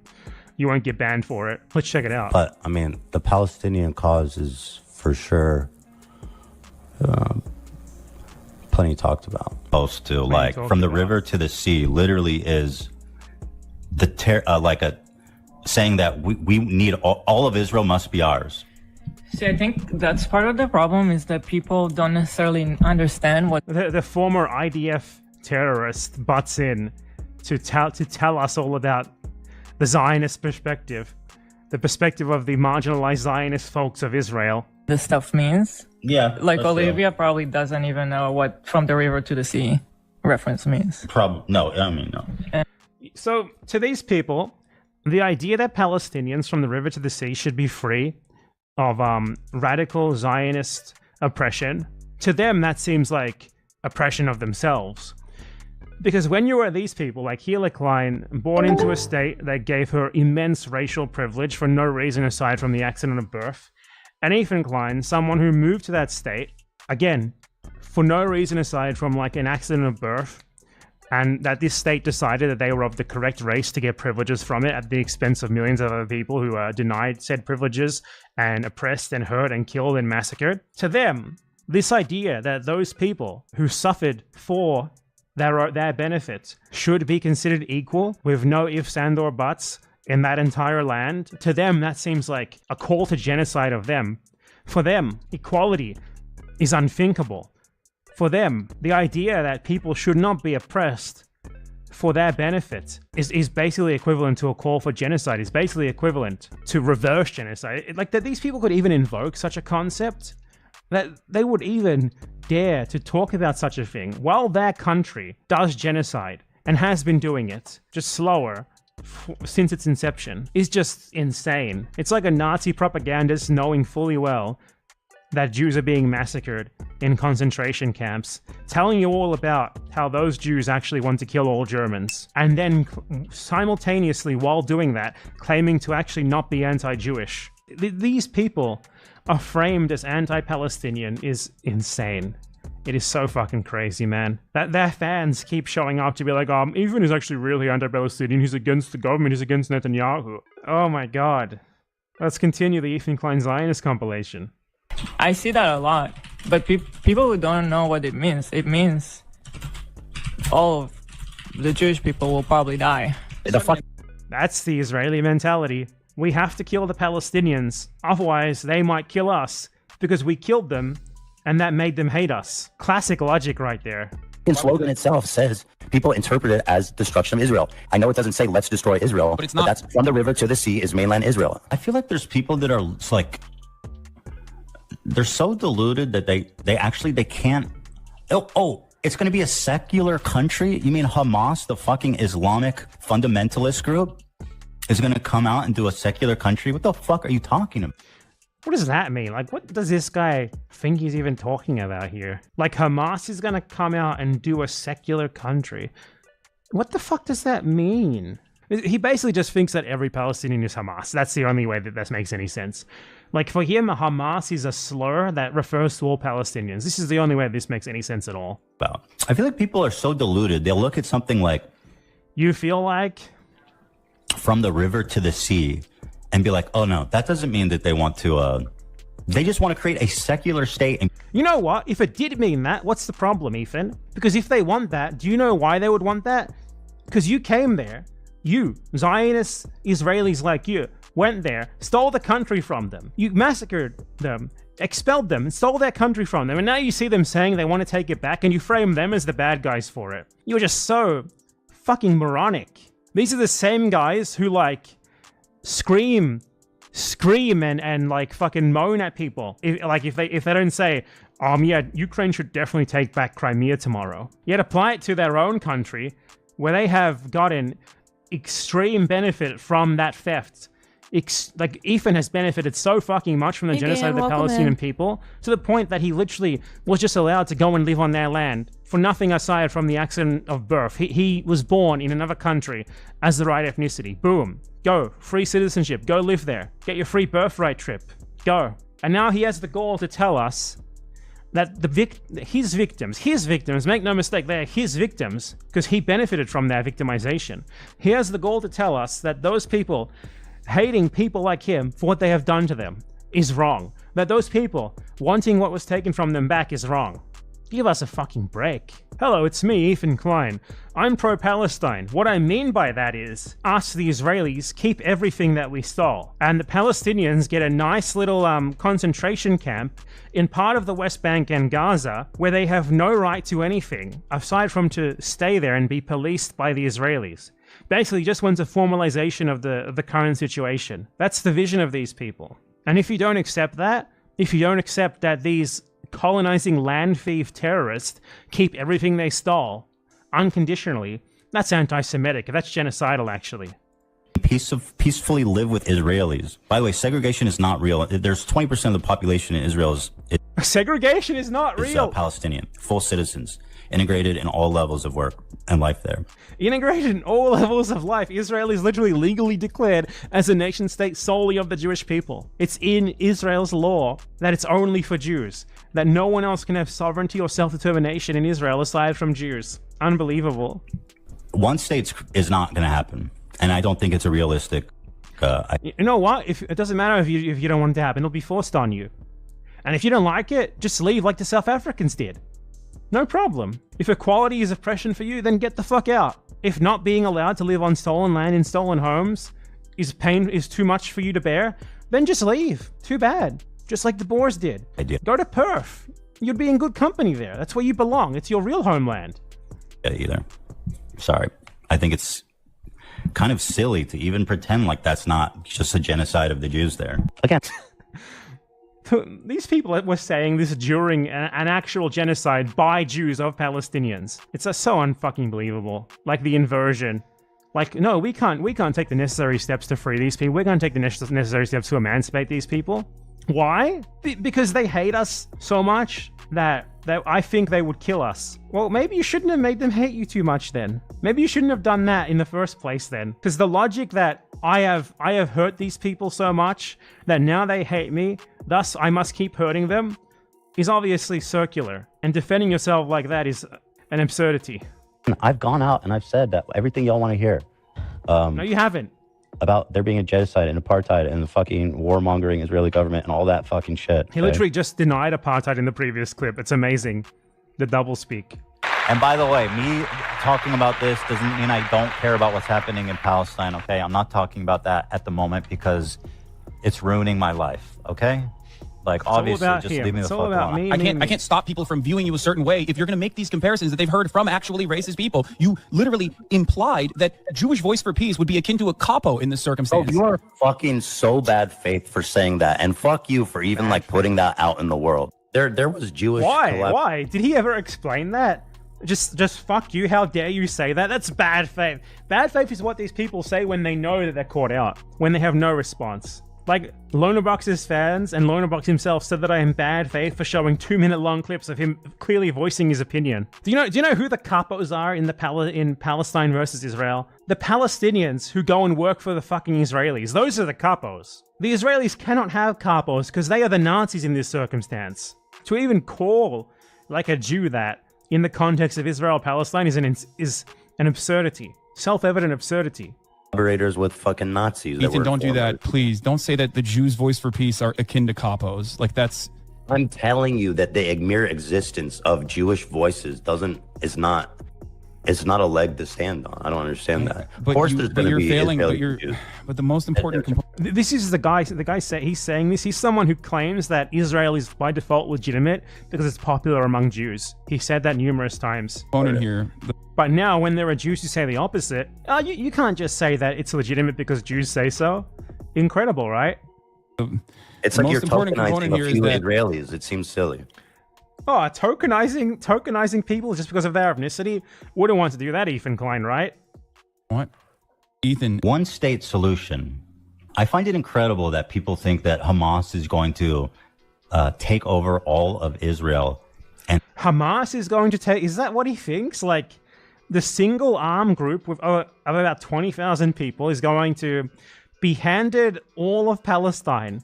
Not even the Palestinians would be happy with that. Like, what the fuck are you talking about? Just Hamas. They just sit on Hamas. It's all they do. Everything is Hamas. Happily coexist with fucking Israel. Why is it on them to happily coexist? 65% of Israelis think that you should be allowed to rape Palestinians without criminal charges. 98% of Israelis support the Gaza genocide. Why is it on the victims to accept the victimizer? Why is it on the victims to play nice with the people who have massacred them for decades? The inversion of reality of these people engaging is insane. Like, this guy thinks he's a victim. This guy thinks he's at risk of oppression. You are the oppressor. What the fuck are you talking about? Israelis. If there's a state of Palestine, it makes sense. But if you're in one state, all that's going to happen is like everybody is trying to bring as many people there as possible. And like by the time there frankly are a lot of Palestinians, right, in the area.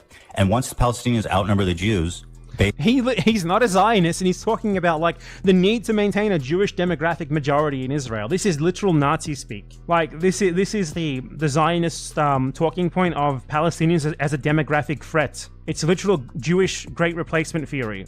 Basically, it's white genocide, but for Israelis. Anything is fair game for the Jews. Anything. And I'm sorry, but Hamas, the governing fucking body there, wants to kill all the fucking Jews. These people just make shit up and just repeat it over and over again. I mean, at least you're getting approval from the one woman in your entire life who ever paid you any attention, Ethan, I guess. I mean, if that makes you happy, just keep at it. Especially, to me, it's like, you can make the same argument about the Confederate flag, where Southerners will be like, listen. All these people can do is compare the oppressed to an oppressor. It's always like the Confederates are just like the Palestinians, the Nazis are just like the Palestinians. You are like the Nazis. You are like the Confederates. You're an Israeli. You're a Zionist. Like, it's just to compare things that are not the same and act like they're self-evidently comparable. It's just about our heritage, you know what I mean? That has nothing to do with racism. And maybe, and some people do. Zionism is just like your heritage, right? That's literally the Israeli Zionist claim. Believe that, right? But at the end of the day, if a black person is like, that Confederate flag is offensive to me, you're not going to argue with them and say, no, it's just heritage. Like, not everybody. Do you genuinely think that you, as an Israeli Zionist Jew, are equivalent to like a black victim of slavery in the USA? He literally just fucking said that. Like, are you really going to doubt me when I tell you that this is anti-Semitic? Yeah, I will. I will do that today. I'll do that tomorrow. I'll do that forever. Yeah, of course. Are you fucking kidding me?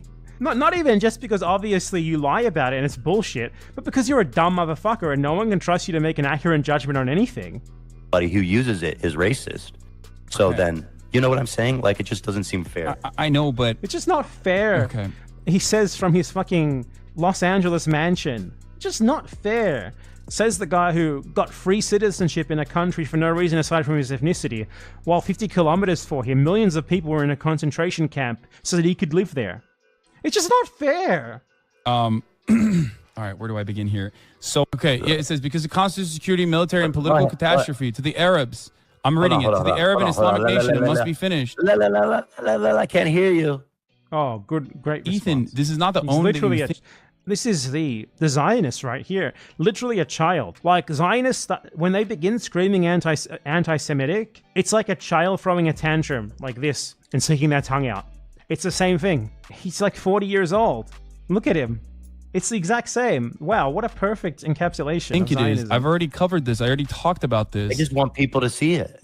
I know. I've showed this on my stream. I don't know why you think this is like an own. It was absolutely insane how he... Like a few months, I think. like stood the whole time. That was crazy. I don't even know how that's humanly possible. Again, not to put this uncouth, but he's a champ. Hi, Squishmallow Dragon. Welcome in. At fucking burning alive. I mean, that sounds bad, but he did it really good. Does that sound bad? We have to make levity of things. Does that sound bad that he was really good? I mean, but I mean that as a compliment. Didn't say a bad thing about the guy. Go listen to his song. Actually, you know what? Go listen to his song. People say, I need to go listen to his song. This is bullshit. Please, go listen to his song. Who fucking, by the way, yells at people in chat, calls them Zionist genocidal monsters for suggesting that the Ethan Klein, you're a Zionist genocidal monster. hospital wasn't bombed, okay, by the IDF, which is the same fucking thing that Hassan's fans come and tell me. Okay, so he denies that the IDF bombs hospitals now, something that they have done literally dozens, hundreds of times in just the last year. Amazing. So you're a fake fucking fan. Fuck you. Get lost. I mean, being called a fake fan of Ethan Klein is an honor. Sick of it. Yeah, and if you want to call me a Zionist, just call me the fucking K word to my face. Have some balls. Just call me a Jew. Hey, by the way, guys, I'm pro-Palestine, I'm anti-genocide, but also, I think that Zionist is a slur. Scumbag. Fuck you. Name another a minority. Imagine watching this podcast. That everyone would just stand by. You're not a minority in any meaningful sense of what that word means. When you think of a minority, you think of like, a minority as in someone who faces like systemic oppression at the hands of the state that they live in. That's never been you. When have you ever been an actual real minority like that? What the fuck are you talking about? You've been a Zionist who moved to Israel, got free citizenship and oppressed Palestinians, and a rich white guy in the USA. To call yourself a minority in any meaningful respect is a fucking joke. It's about equivalent to like a white migrant from the Netherlands to the USA who moved there to get a $500K a year tech job, saying that he's a minority because he's Dutch. Technically Dutch people aren't the majority in this country, so we're a minority actually. Give me a fucking break. Gleefully and silently. Zionism isn't a race. Judaism is a fucking ethnicity, you idiot. Stop trying to carve. Yeah, we know that, and you know that too. That's why you went to Israel, because you wanted your ethnic privileges there, didn't you? Out circles for you to be a fucking hateful, bigoted bitch. Fuck you. And you know what? I lose fans, I lose subs, I lose memberships every time I say this. And I gotta stand on my principles, man. Your principles are, I want a state that exists at the expense of Palestinians, and also no one should ever be allowed to criticize me for that at all. And if you do, it's anti-Semitic. That's the principles of Ethan Klein. My take was, let's be a little thoughtful. Ethan Klein's principles are me. Whatever benefits me, I defend. Whatever I see as not benefiting me, I will ride to the death attacking that. No matter how bad it makes me look, no matter how obviously wrong I am. Me. 40-year-old child. Of Jewish people. That's all I want is a conversation. I don't want to be shouted at that I'm a Zionist. And like, if I wasn't a Jew, if I wasn't Israeli, half Israeli, I'm American, but I have Israeli citizenship. Exactly. You voluntarily chose to move to Israel to get free ethnic privileges at the expense of people living in the concentration camp who were bombed while you were there in bombings that you could see and hear for your benefits. And you have the gall to sit here and act like the opposite of what that obviously implies about you is true, that you are some sort of victim because of that. It's unreal. So people be screaming at me that I'm a Zionist. If I was like, let's be careful about mental health and not encourage it. No. This guy is like shit on people for their mental health his entire life. Like, he insults people based on their mental health constantly. Now it's okay. Now it's wrong that when you do it to him. It's time to look in the mirror. You're a fucking anti-Semitic person. I know, because being racist is the worst thing in your life. It's the worst thing you can be in your world. And yet here we are.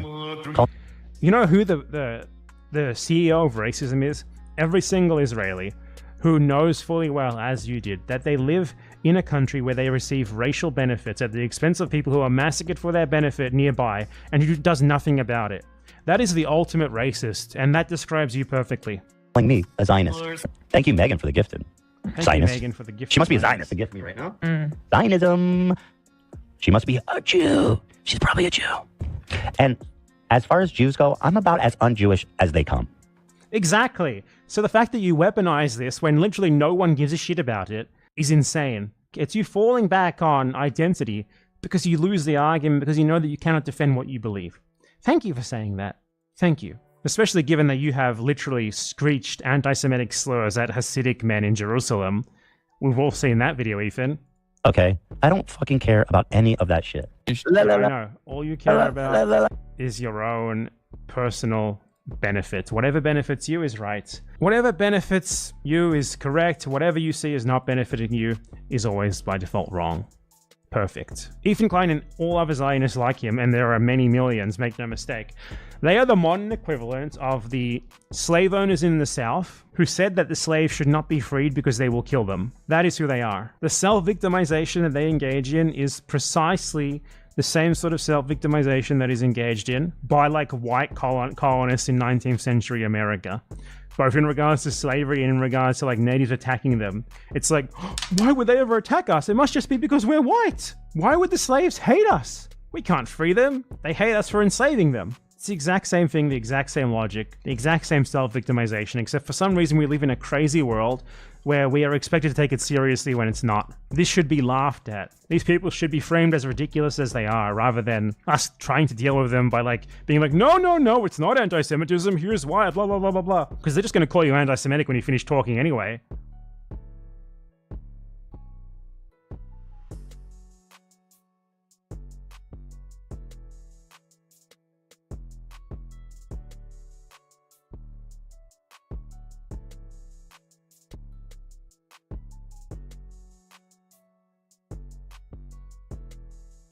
Because AOC loves a fuck with me, every time I defend her, she always does some shit that I cannot defend. And that was voting yes on resolution 1449, which was a resolution about anti-Semitism.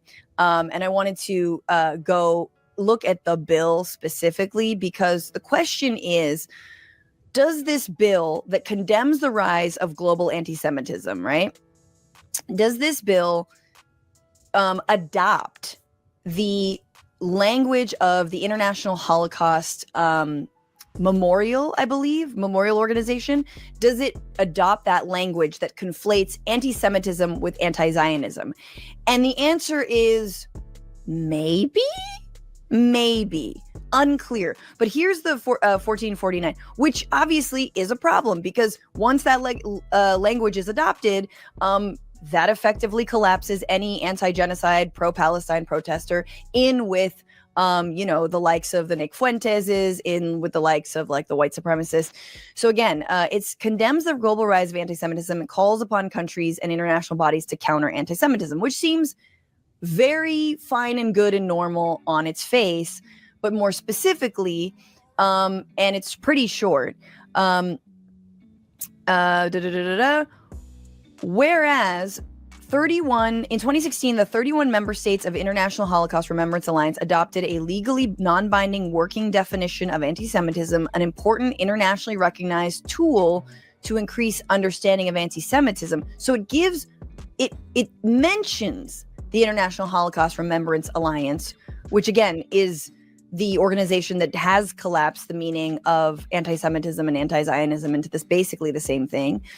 As it mentioned that the resolution is to condemn anti-Semitism, welcome the global guidelines for countering anti-Semitism unveiled by the United States and partners in Buenos Aires, Argentina, calls upon states and international bodies to take up countering anti-Semitism and embrace the global guidelines for countering anti-Semitism. But the global guidelines for countering anti-Semitism, getting back to whether or not these actually collapse the definition, these are the global guidelines launched in Buenos Aires, Argentina, un país donde yo vivía unos 5 años, donde yo tenía un amor que me decepcionó. No, it was all good. It was like very, anyway.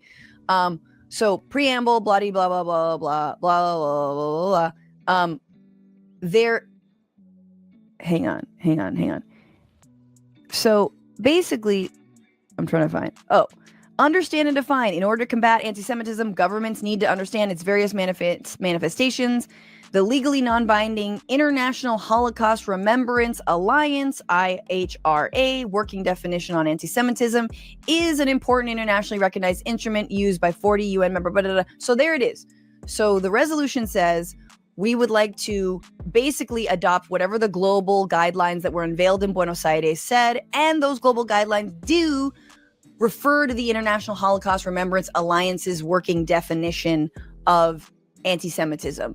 I give you, this vote was effectively collapsing, or in some ways giving a wink and a nod to conflating anti-Zionism with anti-Semitism. You don't like my music, says, I'm gonna begin every post with whereas. Dude, I mean, this whole segment needs to begin with whereas. But let's go. Whereas Alexandria Ocasio-Cortez and a number of other Democrats, let's pull them up, voted yes on 1449, including obviously Richie Torres, because of course, Jamal Bowman, because I guess, why not go out with I don't know what. But, a lot of people voted for this. Someone who did not vote for this was Representative Ilhan Omar, and she came out with a statement about why she didn't vote on this.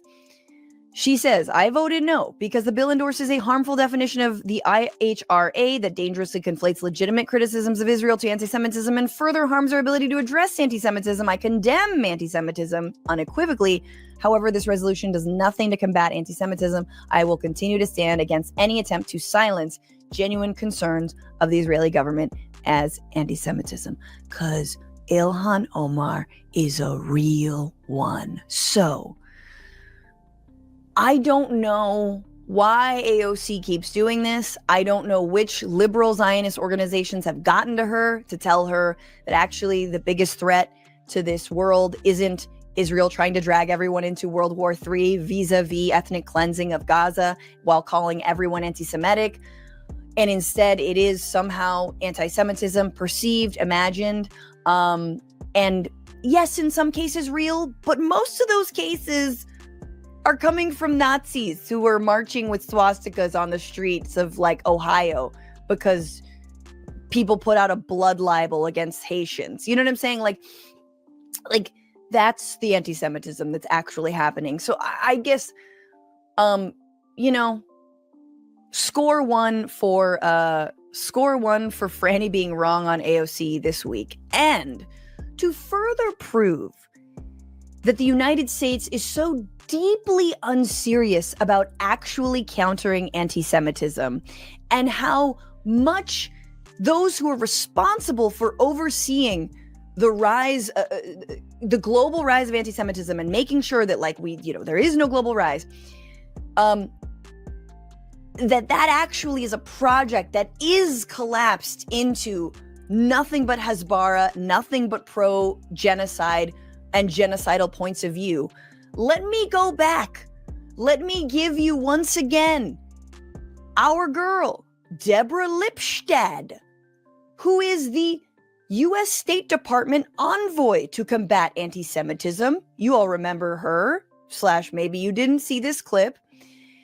She is a Biden administration official, and she was speaking at the Israeli-American Council of Pro-Netanyahu Lobbying Front, funded by Trump mega donor Miriam Adelson, who, yes, donated a bunch of money to Donald Trump in order for him to annex the West Bank in the coming Trump years. This woman is responsible for the Biden administration, Democratic administration, overseeing the rise of global rise of anti-Semitism. She's the special envoy. Here she is at a pro-Netanyahu fundraiser. That's bad enough. That's fine. Let her be there. That's fine. Let her be there. That's fine. Here is what she says when asked, did October 7th sort of reveal that like maybe the IDF isn't as like, big and bad and impenetrable as, as we all once thought they were? And here was her very couth, responsible, measured response to that question.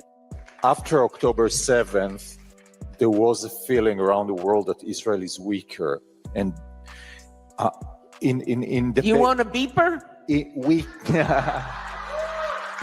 I can give... Let's play it again in case you didn't catch that.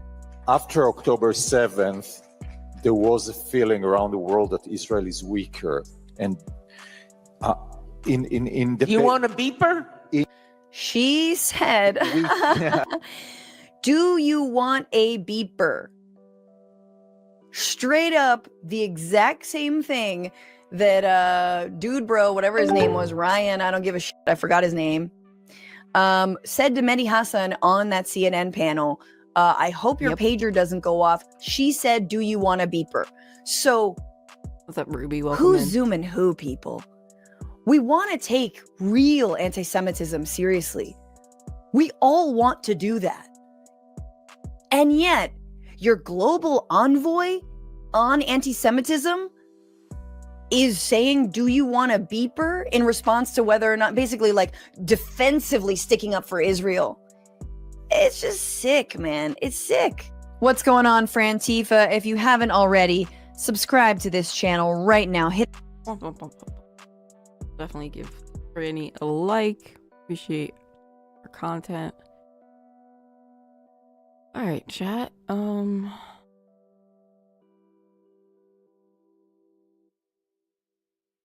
How we doing? How's it going? Got a ad break. Oh, now we're in ads.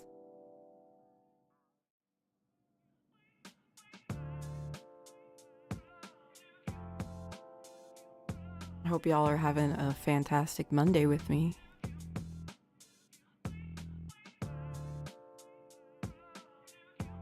Feeling, learning, absorbing. Doing okay? Well, you know. Glad to hear it.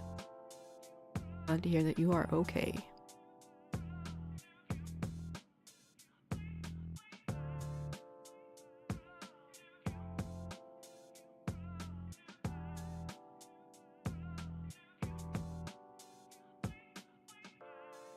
Good.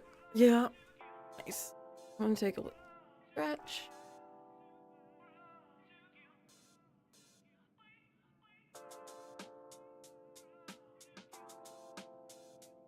Have you stretched today, chat? Have you had any water? Probably should.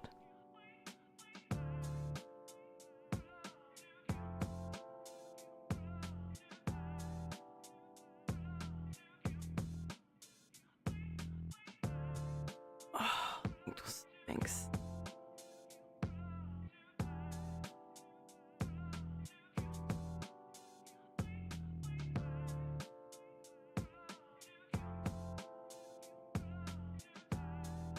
Oh, we got so many redeems. We've got to drink so much water. We got to stretch so much. Chat, make sure you're doing it with me. Doing it with me. Doing it with.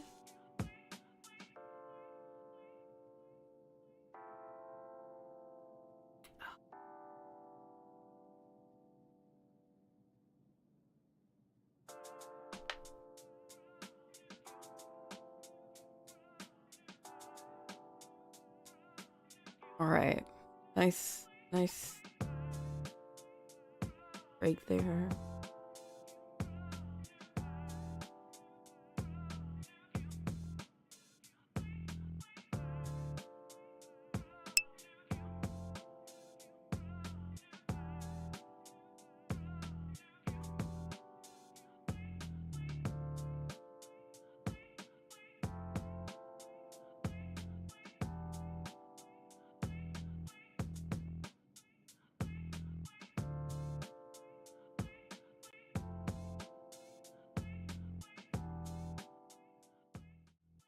All right. Lovely. Let's see. Okay guys, I'm introducing you to a new fox joining our family. His name is still up for debate. We want to name him a mythological name to go with Athena because we are pairing him with Athena.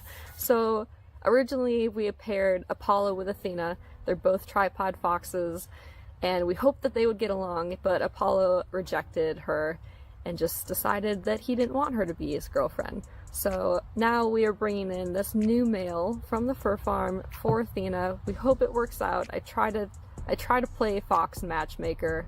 Usually it works out, not all the time. I try my best. So here he is, and this is going to be him touching solid ground for the very first time. So he's very curious and checking everything out, and it's really cute. So I hope you guys enjoy the video. Please comment and like and subscribe and donate if you can, because all of that helps us be able to rescue more foxes. So thank you all so much.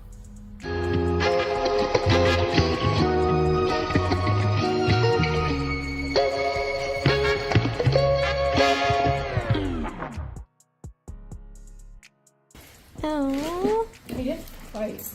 yeah. Maybe I did a good choice. He's big. Baby. So he's gonna be bigger. I bet you huh? he's less than a year, based on testicle size anyway. Aw, he does seem like he might be sweet. Yeah, I'd say he's maybe 10 months to a year. Oh. Hi, good job, buddy. We'll have to give Your you a radar name. was good. Yeah. You're gonna try Okay. him with Athena, you said, right? Yeah. If they go together, I have Yeah, to give he him a looks name good. that goes good with Athena. He seems nice. Apollo to her, I guess. I'm just thinking. It has to be some sort of god name. Mythology here. Yeah. How about Repic?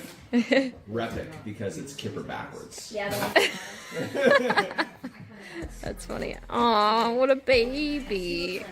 You want to hold? Like he's not fighting at all, Michaela. I'm gonna put him with Athena and see how it goes because Apollo didn't like Athena enough. So, round 2.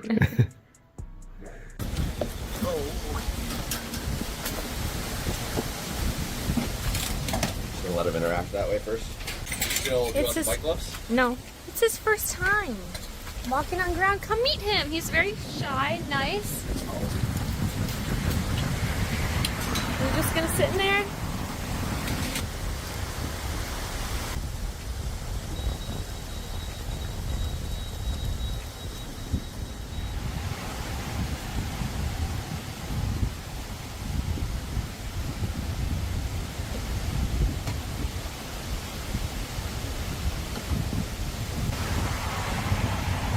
Come down here.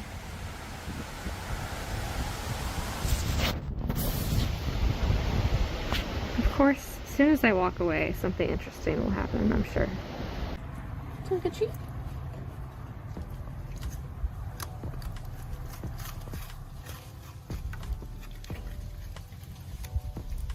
So today is the first day he's going to be able to come out and touch the ground, and as you can see, he's pretty ready. Hi, handsome. You want to come out? Come on, handsome boy. Take a step back, give him some space.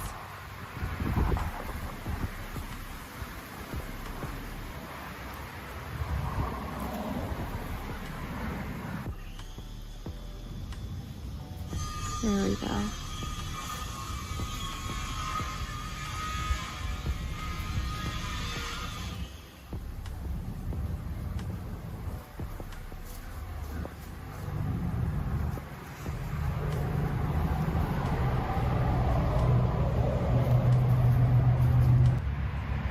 Come on, Athena! Toot toot!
Yeah, more. Thanks for bringing that up. Yeah, if chat wants to share some things that they're thankful for, or things on their wish list for the holidays, you know. Let's see. I'm thankful for all these cute boxes and the Save a Fox Rescue that saves them, lets them touch grass for the first time, and makes these amazing videos about it. Super thankful for them. Super thankful for all of you out there. Super thankful for wonderful comrades like Shireen, Lilith, coming into chat. Welcome. Are you gonna meet the neighbors? Happy Monday. That's guilty. Oh, nope.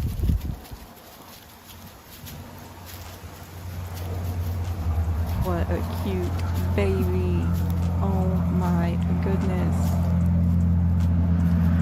Yeah, like, honestly, like, this community has profoundly changed my life, and I couldn't be more grateful. That's your neighbor. It's guilty. Oh, and we're on the move. Where are we going, Sarah? Hi. Hi.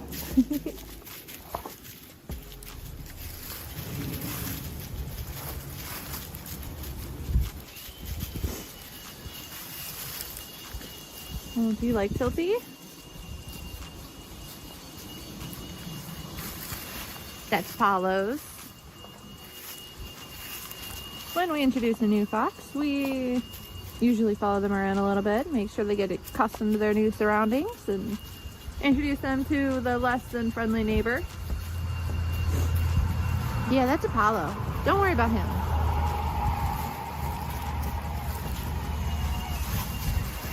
Apollo, it's new neighbor. Where are we going, handsome?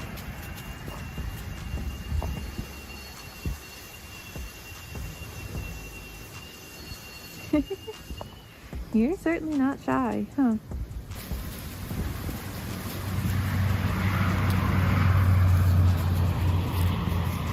Oh, okay. Oh, you missed it. It touched your foot. Oh boy. There you go. Good job. Hey, Athena.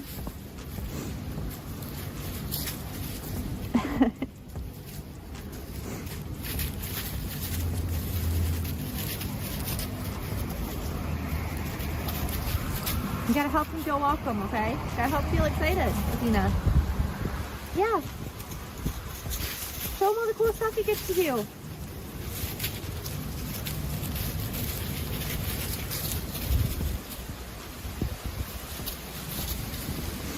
Show him all the cool stuff he gets to do. Hey. Aw. Cute. All right, so we got some toys here for young sir.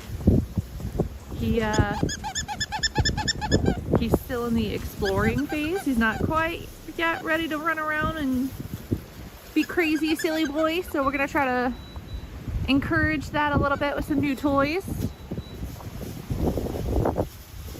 Oh, big scared. Sir! There you go. Good job. I will say, since he discovered what toys are, he seems to really like them. You want a ball? Do you want a ball? There you go.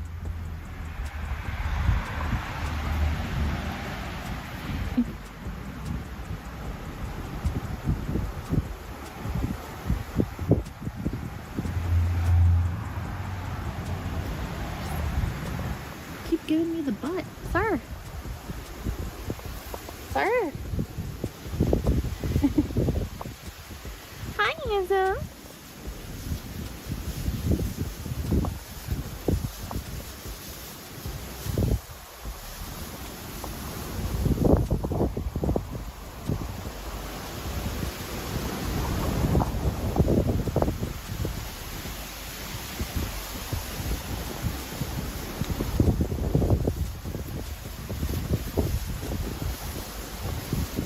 So freaking cute. We can take it. Oh. Is it fun for 5 seconds? Hi. Hi. What are you doing, Hazel?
If you like dog shit content, please subscribe.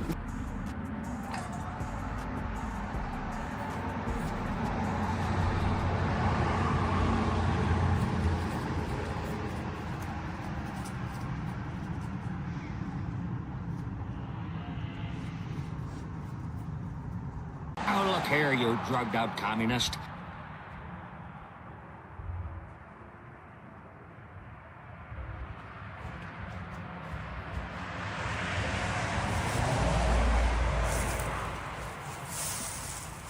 In the end, Karl Marx was right.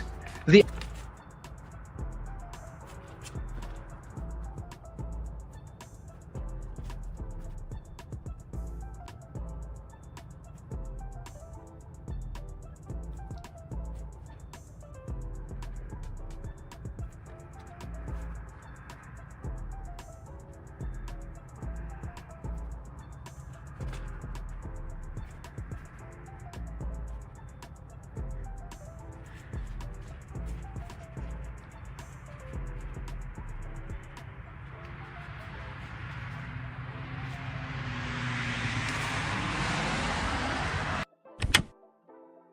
big business, the richest people in the world want far-right politicians. And I think if they still? Absolutely, without question. Comedian Stavros Halkias was on Theo Von's show and showcased that the Democratic Party should hire him because this guy knows how to actually communicate issues on a level that people who, this is not a criticism of Theo Von, but people who aren't very intelligent can't understand.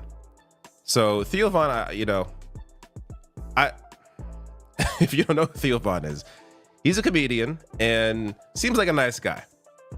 Doesn't seem all that bright. But again, that isn't to criticize him. That's simply to showcase most people aren't really aware of what's going on in politics, don't really understand it. Stavros here, though, I think does such a good job of communicating a couple of different issues. One, the first one we'll get to here, and then he also discusses JD Vance, which is hilarious. So they're both great. But let me start with this clip here. And I'm going to, against my better judgment, I'm also going to contrast this with someone who, at least recently, I don't think has been doing a very good job at communicating with the right as much as he is trying to. But again, that's just to showcase the inability of that individual to do what he's trying to do, and contrast that with somebody who's doing it well in Stavros here. So let me start with this clip. I think you can really see stuff that we take for granted as progress. Gay marriage is another thing. There's a really weird cultural, I think this is what happens anytime the party that's backed by the powers that be, big business, the richest people in the world want far-right politicians. And I think if they still, absolutely, without question. I feel like tech is now. I just feel like the parties Elon have Musk changed. is a huge Trump guy. That's a good point. I think rich people will support whoever's in power, number one, but they want to transfer wealth from the poor to the rich. They've been really good at doing it. The biggest issue, I think, the reason the Democrats lost is because they pretend that there is no problem. I think inflation. I think a big part of inflation is that companies realize they can just charge you more and say it's somebody else's fault. A lot of it's price gouging. That's true. And everything gets so much more expensive. And companies are, some of it is just real inflation, but some of it is companies are hiding behind inflation. And Democrats did nothing to stop price gouging, right? They didn't even say they were going to do it. You can't tell people that things are going good when they're just clearly not. The most important issue for people is that things are fucking more, they have no health care. Wage inequality is out of control.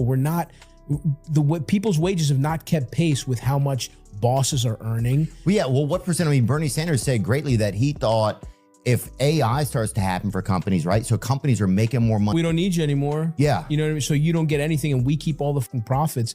And I do think, I think we talked about it a little bit last time where it's like AI as a tool. Taxi coming in at 420 with a Samoko. Let's go.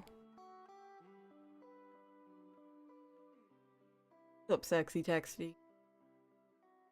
It's so weird when it's like it should be making normal people's lives easier, it shouldn't just be for rich people to be able to charge less. Like there should be some protections for workers, and we should be able to, every day. you should be able to buy a house. All these regular issues that weren't really hit on.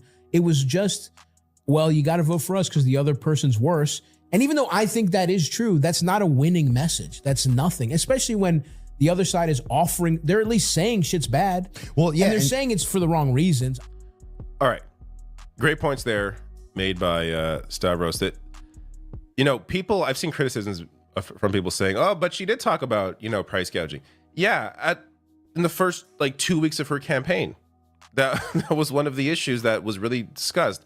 And then, as I discussed during the campaign, and as it was clear to everybody, Kamala Harris moved to the right while she was campaigning in the way she was messaging and the people she brought with her. Again, Liz Cheney, she did several events with Liz Cheney, and she lost by more votes in those districts where she brought Liz Cheney than expected, because Republicans came out in greater numbers because they hate Liz Cheney.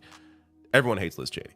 So it's just this, there was a way to, again, I don't want to revisit the election because I've done several videos now on the election, but there was a way to properly separate yourself from Joe Biden and the failures there, while also taking on the upsides to his administration, like some of the progress made when it came to workers' rights, but also understanding that a lot of pandemic era programs that were helping people ended while Biden was president, and people directly felt that.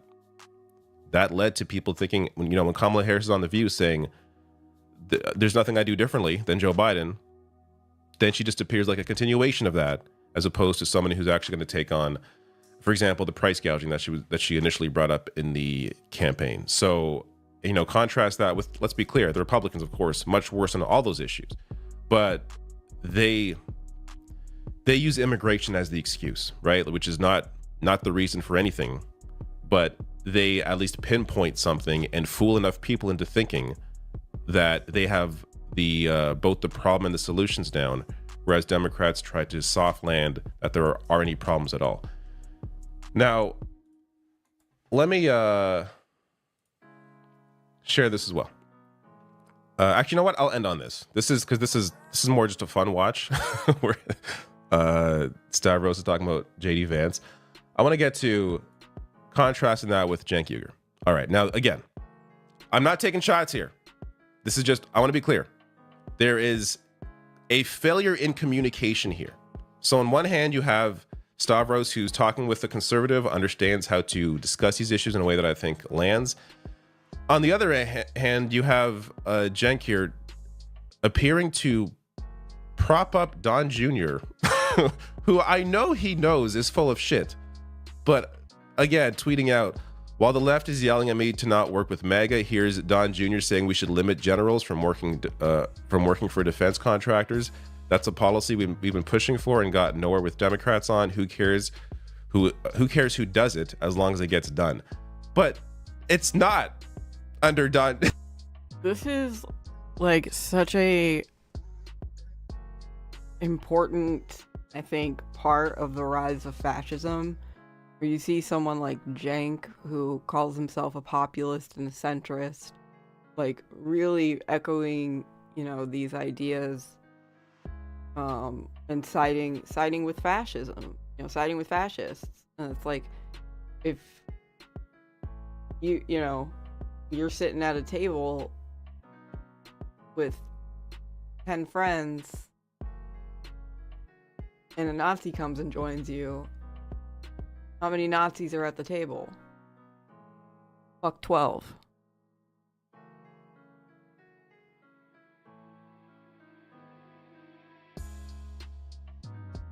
He's not for real.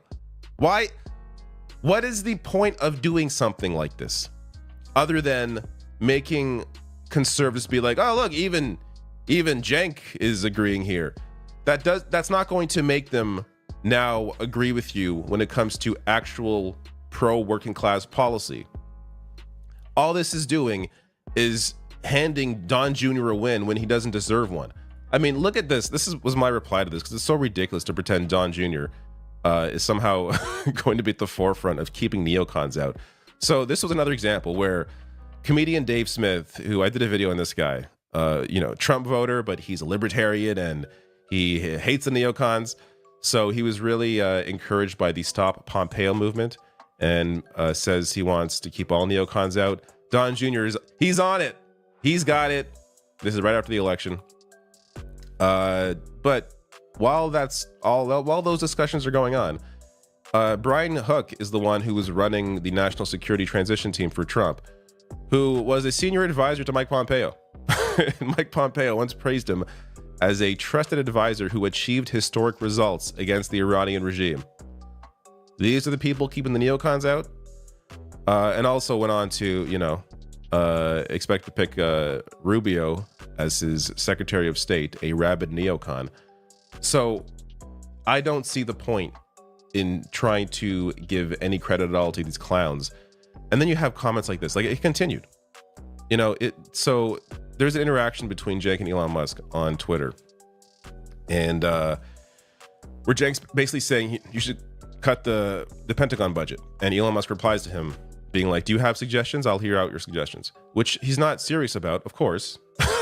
But Jake takes it seriously for some reason. And then says this: which side seems more open and inclusive? Based on a single conversation on Twitter where you were recognized by Lord Elon Musk, this has all of a sudden made you act like they're more open and inclusive. Yet, of course, these are the people that want to cut funding to women's rights, including women's health care, like Planned Parenthood. This article came out yesterday. This is where the cuts are actually going to come. Not deep into the Pentagon budget, but deep into women's health care. So why are we even pretending?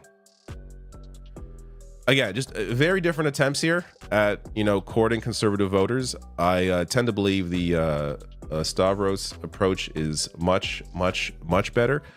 Here is that JD Vance clip. This is just a fun watch.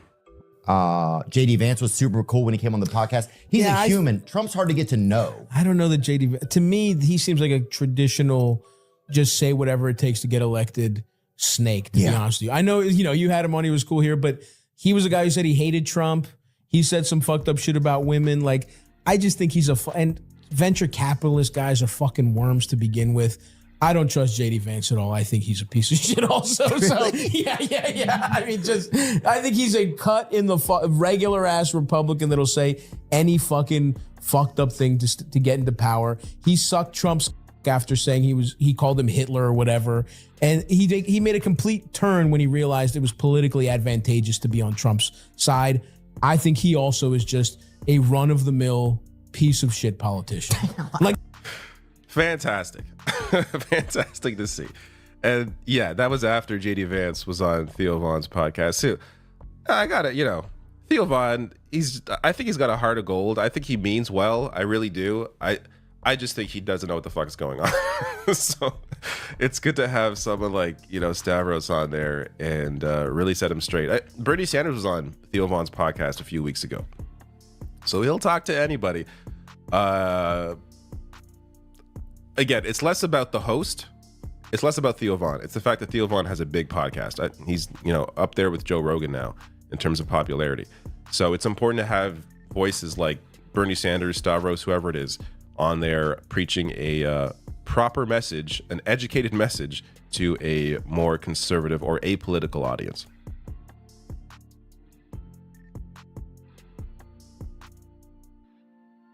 So at the same time, obviously, there's a big soul-searching autopsy situation going on inside of the Democratic Party. What went wrong? What do they need to do moving forward to try to win back some of those working class voters who have been fleeing the party? Bernie Sanders has been pretty unvarnished in his critique of the Democrats and how they abandon working class voters. And he just recently sent out a campaign email that was not one of these normal, just like boilerplate fundraising pitches. This was clearly coming directly from him and continued that critique of the Democratic Party and also opened up some interesting possibilities for what Senator Sanders may be doing with his time in the future. Let's go ahead and put this up on the screen. I'm going to read this in full, guys, so just bear with me so you get the full sense of it. He said, I won't do it in the Bernie voice. Dear Brent, tough times. Not that. The American people understand that our economic and political systems are rigged. They know that the very rich get much richer while almost everyone else becomes poor. They know that we are moving rapidly into an oligarchic form of society. The Democrats ran a campaign protecting the status quo and tinkering around the edges. Trump and the Republicans campaigned on change and on smashing the existing order. Not surprisingly, the Republicans won. Unfortunately, the quote, change that Republicans will bring about will make a bad situation worse and a society of gross inequality even more unequal, more unjust, and more bigoted. Will the Democratic leadership learn the lessons of their defeat and create a party that stands with the working class and is prepared to take on the enormously powerful special interests that dominate our economy, our media, and our political life? Highly unlikely. They are much too wedded to the billionaires and corporate interests that fund their campaigns. Given that reality, where do we go from here? That is a very serious question that needs a lot of discussion in the coming weeks and months. How do we expand our efforts to build a multiracial, multi-generational working class movement?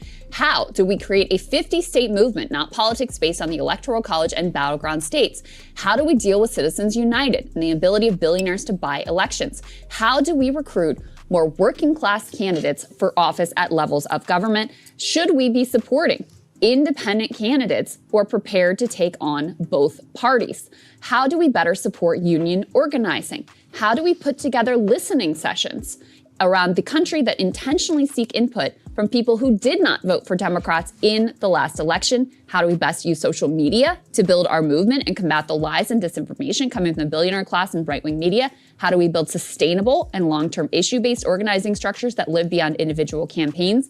These are some of the political questions that together we need to address, and it is absolutely critical that you make your voice heard during this process, not me, us. That is the only way forward. In solidarity, Bernie Sanders. So obviously, Emily, this caught a lot of attention because it is, very critical of the Democratic Party. Says, are they going to get their act together? Probably not going to happen. Right. So where do we go from here? And, one of the things he floats is, hey, do we support candidates? He doesn't name check Dan Osborne. We have to think that that's somewhere in mind, who ran as an independent, but as a populist, and came very close to winning in a Senate seat in Nebraska. How do we get more working class people in? And the theory, the possibility here of a third party movement is also sort of overtly floated. So quite noteworthy coming from someone who still holds so much sway and so much influence. Well, and what he is saying is what we heard the voters say in Griffin's segment, which is the big theme to take away from that is people voted for change. They voted for change. They voted for change. And you don't tell people that you are a change agent effectively if you are Kamala Harris and you are defending the Biden administration's policies. Now we can have a debate about whether Donald Trump is actually going to change Washington, but he convinces people that he is. That is his overarching message, that he is bringing fundamental change, not, as Bernie put it, tweaking around the edges or tinkering around the edges with different policies. It's not enough to talk about a child tax credit. You have to talk about why the system has created an environment where you need a child tax credit, where you need the government saying, oh, here, take a little bit more of your own damn money. Have a little bit more of it back for childcare. Have a little bit more of it back to pay for your babies. That is the problem with the Democratic Party right now, is just assuming that's enough. Yeah, no, that's exactly right. And, I can harp on this, but I think Bernie is a model, a very unique model in American politics, not in global politics, but in American politics in particular, where I would love to know what those same ladies would say if we asked them, what do you think about Bernie Sanders? Because I think even though he's stylistically very different from Trump, very different than AOC, also though a New York character. Yes. Interesting parallel there. But, that people had that same sense of him. This is a fighter. This is someone who is focused on me and my life and is going to go to war against the forces that are arrayed against me and my family and are making life more difficult than they should be for me and for my kids to be able to find success. I mean, the immediate question that this raises is, okay, Bernie Sanders, 83 years old, what does this mean? What is he planning? And, people have floated is he going to launch a third party? Is that what this is leading to? I think that's probably very unlikely, just given, Bernie has been in politics for longer than either one of us has been alive by decades, right?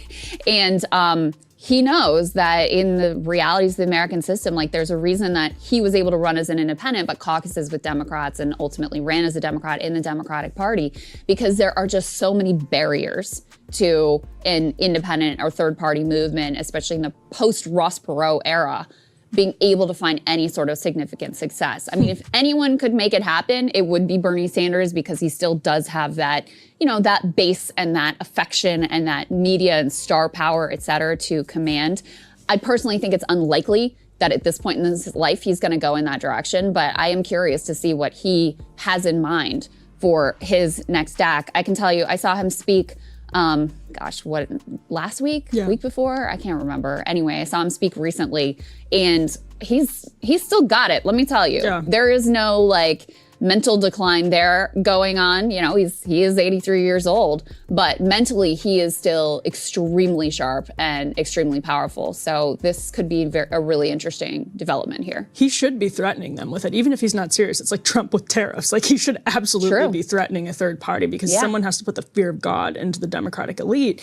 And they will, I mean, it's the same thing that Republicans are dealing with in the MAGA age, whereas like Donald Trump, not so serious about draining the swamp on some issues, but like the Department of Justice, he's very serious about throwing a metaphorical grenade into the Department of Justice. And so what you see is this internal battle over, you know, people like Bernie Sanders, who are legitimately a threat to the Democratic Party establishment, Donald Trump, who's legitimately a threat to the Republican Party establishment. Even 8 years into Trumpism in the Republican Party, it is still a tug of war between the establishment, like RNC type elites that say they own this party, and they'll give Trump a little here and there. They'll say nice things about him in public, but they're still going to battle for, you know, they're going to protect their people at the end of the day. So it's obviously not easy, and it's a decade plus long process if you really want to reform the party. And who knows what happens to the Republican Party after Trump, and who knows even under Trump what happens to the Republican Party this next time around. But he's right to make the threat, because if you don't make the threat, they have no incentive to do anything, as we're about to discuss with Bill Clinton's reaction. Yes, that is exactly right. And just before I get to that, I think,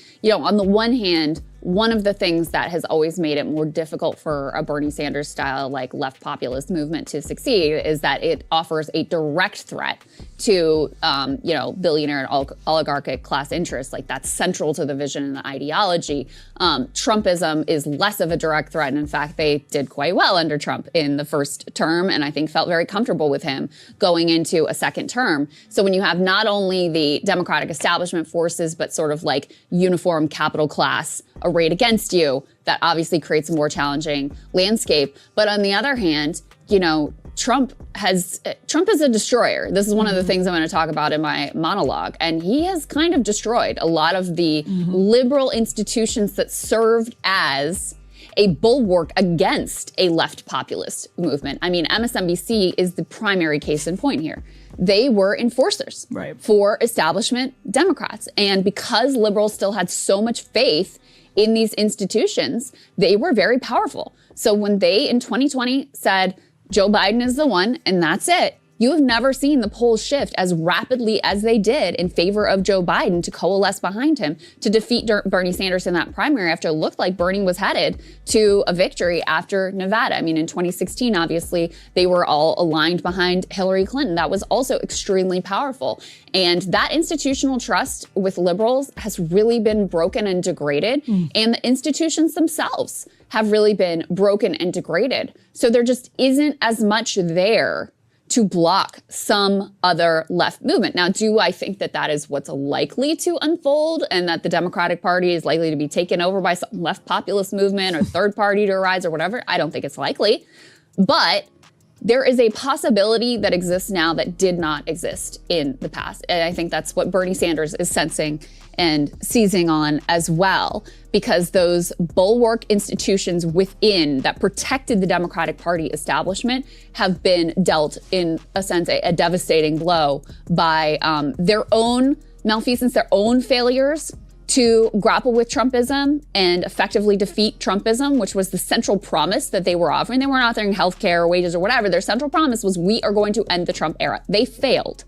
And that has really been a devastating blow for their credibility and, you know, their institutional trust. So, you know, it is a totally new world with new possibilities out there than there was before. They failed, and they failed even harder. I mean, this was the same moment that everyone could recognize in 2016 and 2017, and Bernie Sanders recognized it then. Yeah. I mean, you have the former Secretary of State, this huge figure for decades in Democratic politics, getting beat by the host of Celebrity Apprentice. He was hosting Celebrity Apprentice less than a year before. Like, you know what I mean? Yeah. I mean, I guess just under 2 years before. But I mean, it should have been the wake-up call. And instead they doubled down on Russia and bigotry and blaming voters. And so they're at another one of those crossroads. And, you know, Bill Clinton seems to be ready to go down one direction. Bill Clinton, of all people, by the way, who was sounding the alarm in 2016 about them not leaning into class politics, about his own wife's campaign not leaning into class politics and getting their clock cleaned in certain areas that should have been problematic to them. And he's ready to. I thought this answer was kind of interesting. It was a little, when I listened to it, it was a little different than what I expected from him. So let's go ahead and play this exchange with Jonathan Capehart and former President Bill Clinton, and then we can react on the other side. In demonizing all establishments and all people who wear a tie like you and me to work and have a good education, we are breaking down the legitimacy of not only people who may be too sanctimonious and too set in their ways in the past, but also people who actually know things that are very important for us today and very important for our continued growth and prosperity and harmony. So it is a little bit of a mask-off moment there, because Bill Clinton has always positioned himself as a populist, even as he embraced an ideology that was frankly very technocratic. Totally. And I mean, that's really is at the core of neoliberalism, is an anti-populist sentiment of just hand it off to the technocrats and let us handle it. Yeah. And, you know, I do think it's important that you have people who are smart and knowledgeable and know what they're doing and, you know, have done the research and all of those sorts of things. But, you know, here he really is aligning himself, as he in reality did in his campaign and in his political time, with the sort of, you know, buttoned up credentialed elites. Yeah. There was another moment where Capehart asked him this question that I thought was kind of, I didn't think the question was really fair, the framing of it. He says to him, Bernie Sanders says the party wasn't progressive enough. Do you agree? Mm-hmm. And Bill Clinton first says, like, no, I don't agree. And they did the CHIPS Act and the infrastructure bill, and this was in red areas. But what I think Bernie's talking about is corporate power. Yeah. And on that, he basically says, like, I think he's right. And so it was kind of interesting to me that Bill Clinton, in a sense, kind of corrected Capehart that, like, well, his critique, and Bernie never says, like, the party wasn't progressive enough. Yeah. He says the party abandoned the working class and did not, you know, fight against these oligarchic forces. And, you know, Bill Clinton is, in his own way, sort of like, well, there's a part of that I do actually agree with. It's interesting because if you look at the policies of the Clinton administration, I mean, we talk about this all the time, what he ushered in was sort of the corporate era of the Democratic Party. Yes. And what I think is almost poetic about that is if you spend a lot of time around like working class blue collar people, the point about the suit and the buttoned up thing is really fascinating because yes, like Sagar and I have talked about this before, like it is the John Fetterman thing, like irks me a lot because as much as I see him like kind of what he wears, like cosplaying as like a working class dude, if you go to anybody in those communities, they'll be like, yeah, you damn well better wear a suit. Like if you know what I mean? Like that's a sign of like, that's what Bill Clinton is reacting to, that like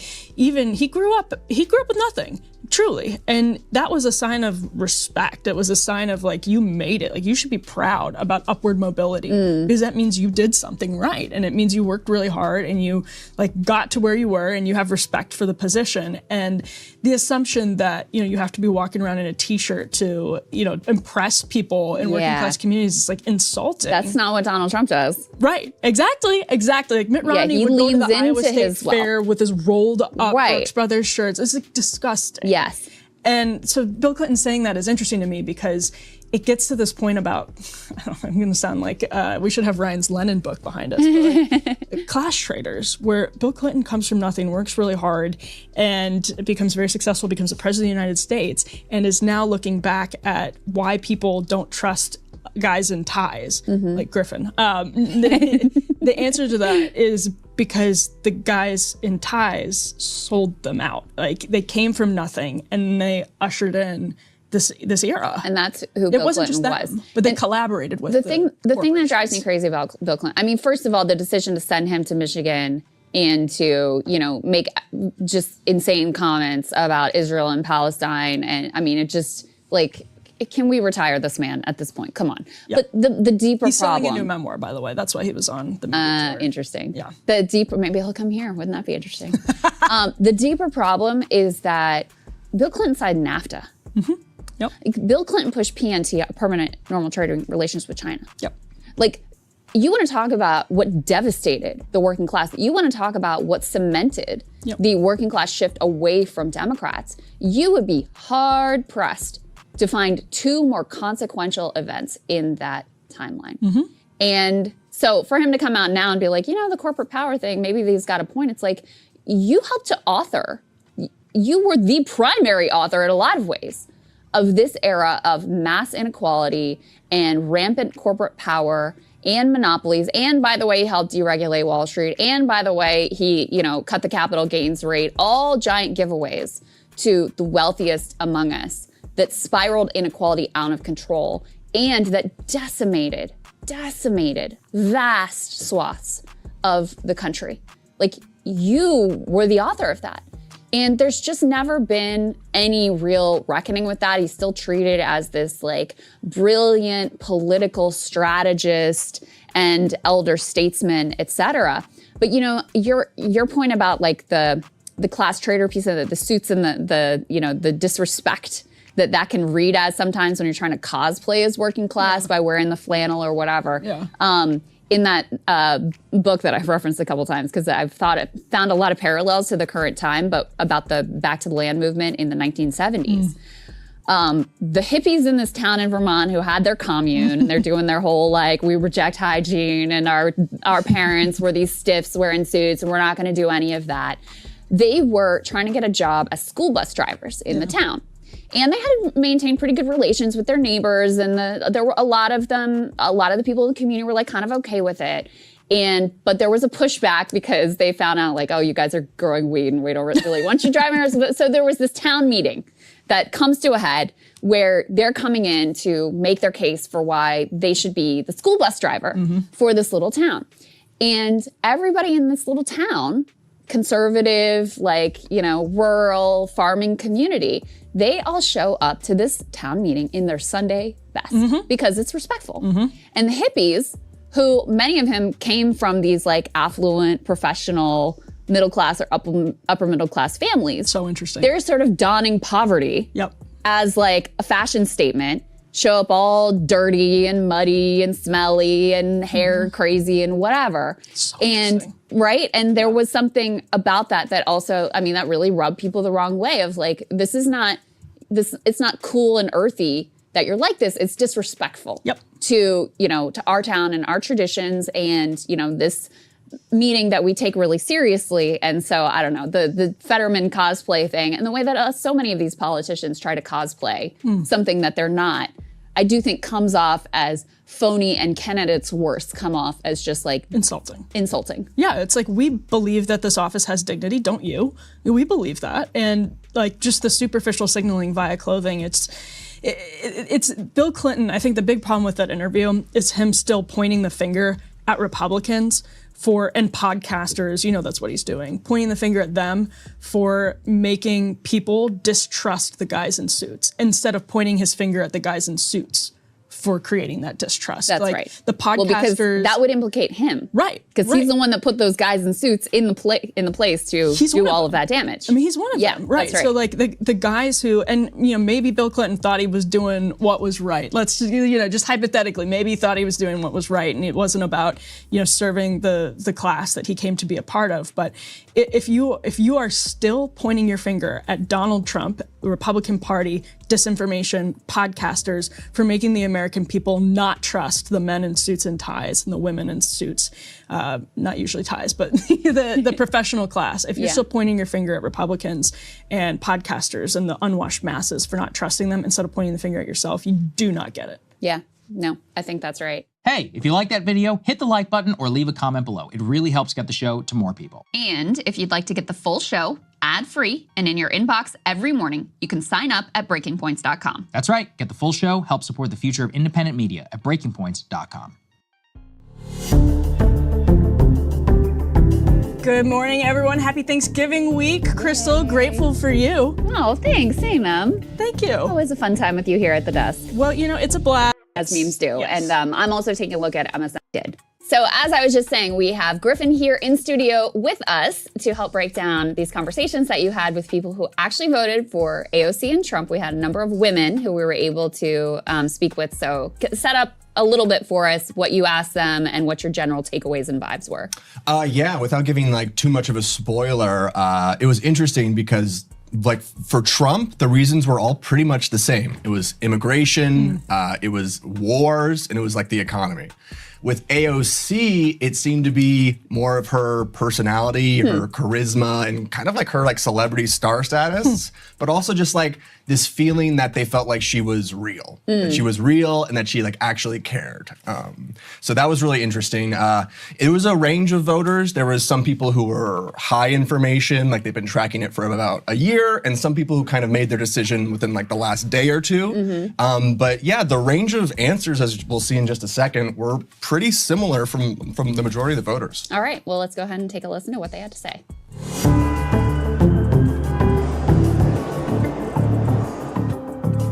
Why did you vote for both Trump and AOC in 2024? Because America needs a role model. And I think Donald Trump is a role model. The border, the people coming to U.S. illegally, the murders, everything, all the crimes are increasing. The Democrats really haven't done anything for us that actually made the situation worse in New York. So I thought this time around, let's just give Trump, a chance. Maybe, he can make things better. He's very business minded. And I also feel that being that he has these connections with other leaders, it can prevent war from happening in the future. When Trump first came, those 4 years, it was, ups and downs, but it was nowhere, it was no war. We didn't have any fight with other countries. How does AOC fit into that picture? She's like that sister that will always defend you. She'll fight, she'll scream till a bloody pulp if she had to. She's truly a fighter. Is there a little bit of like a New York realness that they both share? Is that what I'm hearing? Oh, yeah, definitely. So much that they could be like brother and sister almost. I like that they're very outspoken. They really have, I think, no filter. If you look at Joe Biden, there are a lot of things probably he wouldn't understand about our generation or the future generation. And also Donald Trump as well. He's aged too. So we need someone above and beyond, more new generation and would understand more. I just voted for her, honestly, because the other people I didn't know about, and her I just always hear about. It's crazy. So I thought, she's a familiar name. Let me just vote for her. My mother was like, vote for her. So I was like, okay. That's great. That's enough. Listen to your mom. Could you compare Kamala and AOC for me? What is the difference between the two of them? I just feel that Kamala has a position as a vice president already. And I don't feel like she did much in the position that she held for the last 4 years. I feel like she used entertainers for promotion, and I didn't like that at all. She doesn't bring anything to the table. Even if she was a first woman president, she doesn't know what she's doing. And she's going to, not give us a bad name, but it's just, we're going to go from bad to worse. Because I feel like our country's doing so bad now. AOC really tells you what she's going to do rather than Kamala, where she's just more broad. If you're going to change the world, if you're going to run for president, start now. You have your vice president now. You can start now. Tell us what you're going to do. How do you feel about the war in Gaza? How do you feel that the U.S. and how they've handled it? And did that affect your vote at all? In a big way, yes. We just don't want any war, and we don't want innocent lives to be killed without any reason. It's crazy what's going on there, and we need to fix it. It needs to stop. And I think Donald Trump will be able to maneuver it. I hope he does. New York have so many issues here with high rent and working all the time. It's like you care about it, but you have so many other major important things going on in your life that just comes before that. And it's just sad to say. Do you think that Trump is anti-war? I'm not sure. I don't think President Trump wants to make war with anyone. If Trump was in office during that time. Girl, you just said that. Jesus fucking Christ. You know, my rent is expensive, so the genocide in Gaza doesn't really matter. What the actual fuck?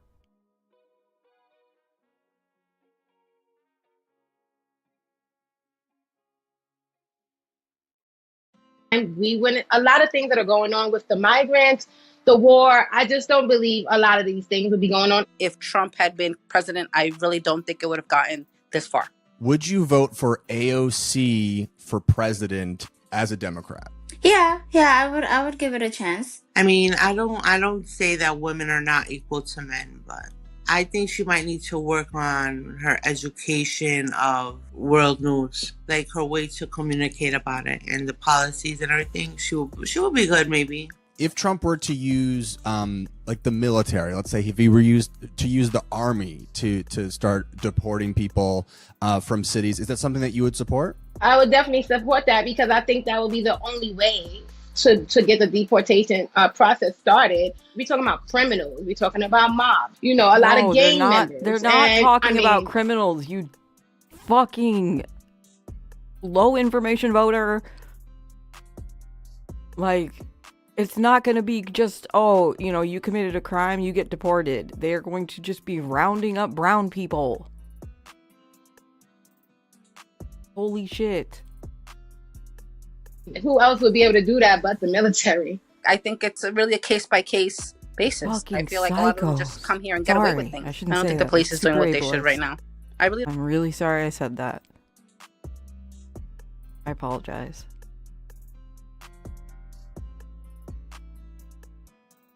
It looks like it. They are all women of color, yeah. We don't think they care. According to Trump, we will no longer have any more presidents after him. Does that worry you?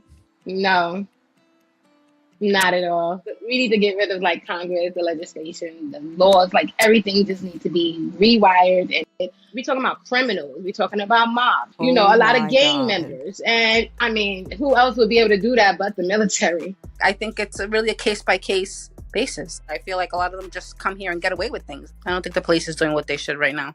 I really don't think they care. According to Trump, we will no longer have any more presidents after him. Does that worry you? No, not at all. We need to get rid of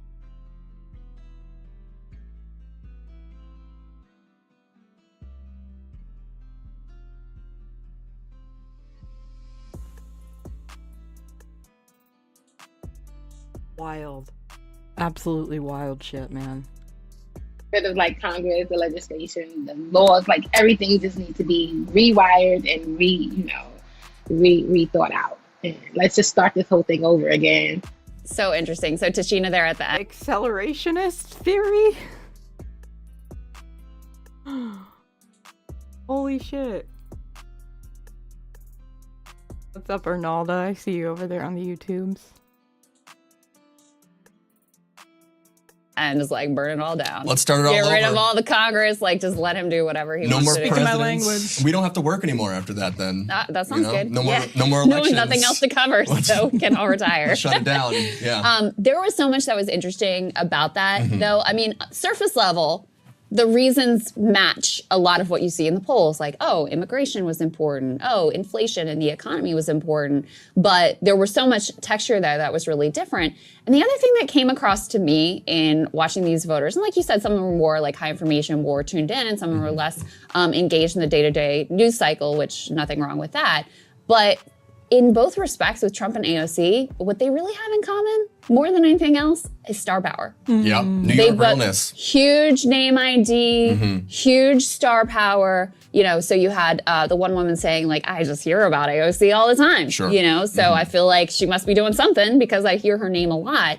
And I do think that speaks to one of the things that's been absent from the Democratic autopsies that are going on is like Trump is a celebrity and controversy has served him. And the fact that his name is in front of you and in the news all the time. And AOC is also this sort of controversial celebrity. And in a certain sense, that really serves both of them and is probably the model for politicians that both parties need to follow going forward. 100%. And not only that they were like celebrities, but that they were real and they were fighters were the things that I kept hearing over and over again. Not only that there was like a star status to them, but what they were fighting for wasn't that important. It was just like, I feel like they're going to get in there and they're going to do something. And oftentimes I would ask them like, well, you know, I know AOC and Trump fight for very different things. They have very different opinions on things like immigration, but they didn't really care because they knew that both these people were passionate and they fought for what they believed in, which they just didn't get a sense from people like Kamala and other Democrats. And it seems like they almost just respect that more, even if it's like not,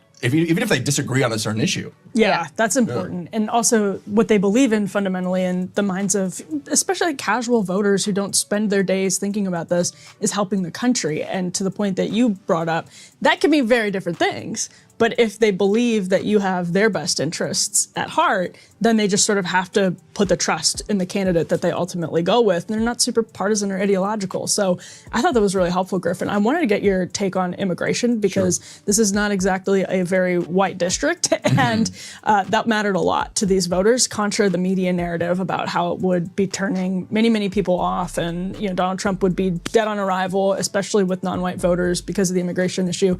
In New York City, you're a New Yorker, that did not at all turn out to be the case. What did you hear? Yeah, it was really interesting because it seems very almost localized of an issue. You know, I live in like central Brooklyn and, you know, we don't really hear a lot about the immigration issue, but where AOC's District 14 is, it's a little bit of the northern top of Queens and then a large part of the Bronx. And up there, it just really seems like the immigration issue has affected them a lot more. And I was really curious after talking to all of them because all of them would bring it up as like their number one thing, that their streets didn't feel safe anymore. They talked a lot about 57th Street, which I guess is a big intake center for immigrants. So I did some research, and in the last 3 years, almost 250,000 immigrants have come through New York City. Currently, right now, as of August, in the last 3 years? In the last 3 years, about 250,000. But currently, right now, as of August, there's about 60. Given the population of New York, like that doesn't seem like a lot. TBH. New York is like 20 million people. And over 3 years, you have 250,000 immigrants come through. Like, yeah.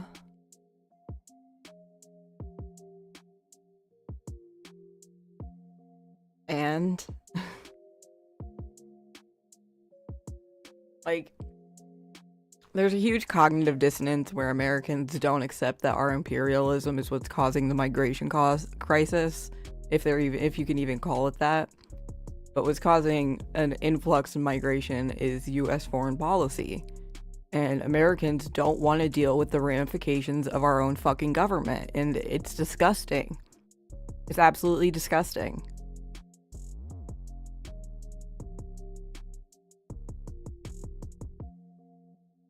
4,000 in the city being housed in like hotels, intake centers. They even have like an old airplane runway where they have some of them. And Mayor Eric Adams has been trying to do a lot. Another fighter. Yeah, another fighter, another New York real one. Another patriot.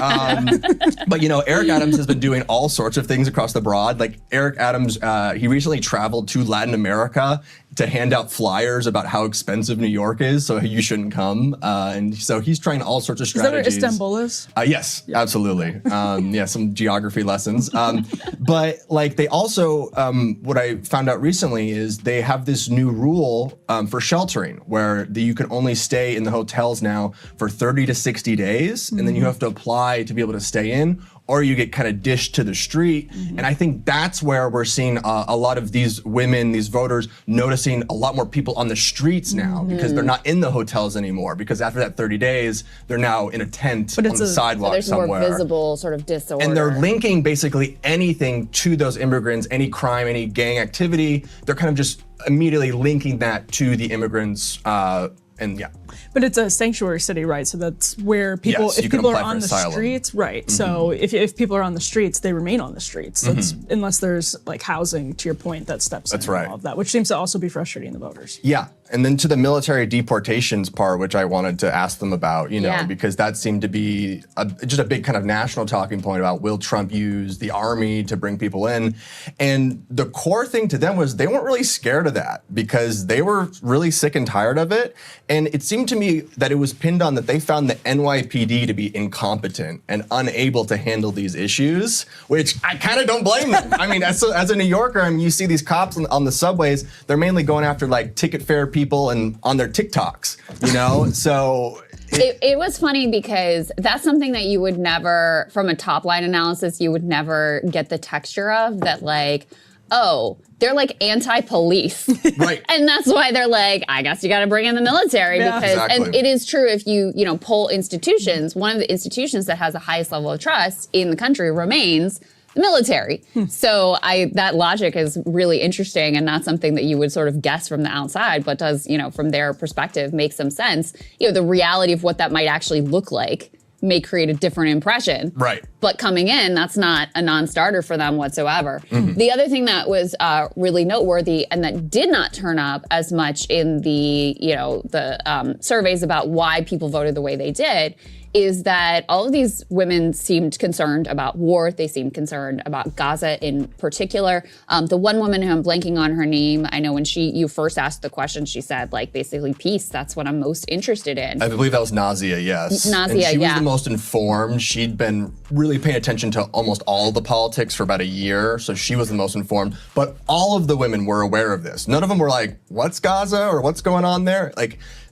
everyone clearly has been seeing some glimpse of what's happening and not liking it. Yeah. And so if you're, the Democratic Party, Kamala Harris, trying to position yourself as this moral authority, that really undercuts it. And whether or not it's true that this wouldn't have happened under Trump, clearly his talking points had broken through with these voters, whether it was ascribing all crime to immigrants, when, the stats will tell you that undocumented immigrants actually commit far fewer crimes than native-born Americans, but that talking point had landed and connected and was being repeated. And the talking point about, hey, if Trump was there, I don't think we would have had all these wars, that also had clearly landed with them. And it was funny to me when you asked them, like, do you think that Trump is anti-war? And one of them was like, I don't know, but, maybe it would be different. To that point, like, these women, like, some of them were like, oh, Trump's a role model and stuff, but they were also very clear-eyed about who Trump is and the likelihood of him fixing all these problems. Yeah. Essentially, how they saw it was they knew Kamala was like a known quantity, and they knew she wasn't going to do anything to fix these problems. They weren't sure if Trump was really going to fix these problems, but they knew Kamala wasn't. So they're like, well, let's just roll the dice again, which is funny because, like, Trump has been president before. You'd think he'd be more of a known quantity, but to them still, he was the dice roll gamble of maybe something different, but none of them were sure. Well, and I want to ask about that because for many people, voting is seen as like a civic duty. You do it even if you're ambivalent about the candidates. What sense did you get of why actually some of these women chose to vote? I mean, we saw, I think her name was Margaret with her baby that she was hanging out with while you were doing the interview. These are busy. I mean, these are busy people. Everyone is busy. They have an option to not vote if they're ambivalent. That's something that's like totally understandable and common. Like if you don't think either of the candidates is great, you just sit out the election. It sounds like even with some of this ambivalence, these mixed feelings about Donald Trump, actually went out and voted anyway. Yeah, they were just desperate, I think, for change. Just change in a large sense on a few different issues. We didn't have a ton of sound bites in this footage about the economy because I could sense that sometimes people feel a little uncomfortable talking about the economy, whether it's kind of a morass of an issue to kind of have the right words to describe it. But people just felt like things just like weren't working for them. Things were getting more expensive. And 3 of them, I believe, were actually mothers. And I did ask them all about the child tax credit and under Biden that they all received. And they spoke of that really fondly. But at the same time, they were, they're Republican voters. They didn't want handouts. They just wanted things to be more fair. Yeah, you hear that a lot.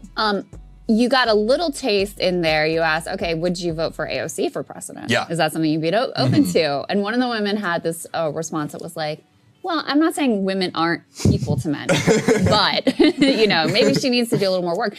Were there any comments that they made about Kamala Harris and her gender? Was that important to them? Was that a positive? Was it a negative? Did it not, you know, was it indifferent? What was your sense? So there was a lot of talk about misogyny, but I don't feel like any of them were misogynist, but they viewed the foreign policy and working with other foreign leaders and them being misogynistic to women. And so that it would just be naturally harder for a female to be president and deal with all these men of the world, which, you know, isn't like maybe technically that false. Like, you know, I'm sure there's some misogynistic world leaders. They have kind of a clear-eyed view of the world. Of like, well, I'm not sexist, but sexism is a real thing that exists. Yeah. Right. So maybe, you know, we gotta have a man in there so that he doesn't have to deal with that. Totally. Effectively. Absolutely. I think a lot of Democratic primary voters are gonna, this has been my prediction, is like they're never gonna nominate a woman again for a similar reason of like, well, I'm not sexist, but I think the rest of the country is. It's like a self-fulfilling loop, right? Where if you believe it, then you feed into it as well. Yeah. But they also always talked about how Trump was so good with world leaders, that world leaders just like to get along with him.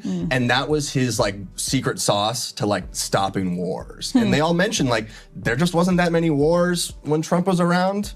And now there's a bunch of wars and the Democrats don't seem to be anywhere near stopping all of them. And there doesn't seem to be a clear reason to these voters why any of them are happening. Yeah. They just think there's no reason. There's no reason. We don't understand why they're happening. Yeah, And interesting. I know this is zeroing in on one part of New York that's not like a lot of the rest of the country, but in many ways it actually is like a lot of the rest of the country, because if you look at that Washington Post map that we were covering all night here on election night, you saw movement towards Trump in many, many places. Now, Trump still lost a lot of counties, but there were big swings in places like New Jersey and places like New York. And there was also a lot of ticket splitting, even in places like Florida, where the abortion referendum, it didn't hit the 60% threshold, but it got really close. It was like at 56%. So you had a lot of people voting for Donald Trump and voting for abortion to be in the Constitution of the state of Florida. That happened all over the country. So I think, Griffin, it's just important to say that, yes, while a lot of the country looks at New York in particular as this sort of like alien world, like it's Mars, this is something that happened with voters everywhere else.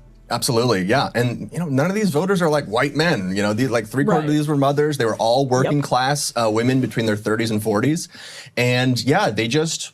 None of the bros wanted to talk to you, Griffin? None of the bros. The mustache man. They're like, this guy's too powerful. I'll shave for the bros. Too alpha. But yeah, like these women were, you know, although some of them had some things that you might not agree with Trump about, whether he was a role model and stuff, they were just all very clear-eyed that, you know, why not? We'll see what happens, because right now things just aren't working for me. And I thought it was just so interesting when they talked about like Kamala versus AOC, because they just felt like Kamala just didn't really stand for pretty much anything. They just were open to thinking about her and just seeing like what she had to say, but they like couldn't remember or think about like what she was all about in the way they felt that way about AOC. And I think it's a testament to it's like, I think they could vote for a Democrat at some point. If they were, and even if they didn't agree with all the same issues, because it seemed to be like a core thing of like respect. Like I respect that you care about things, that you're passionate, that you're not hiding who you are.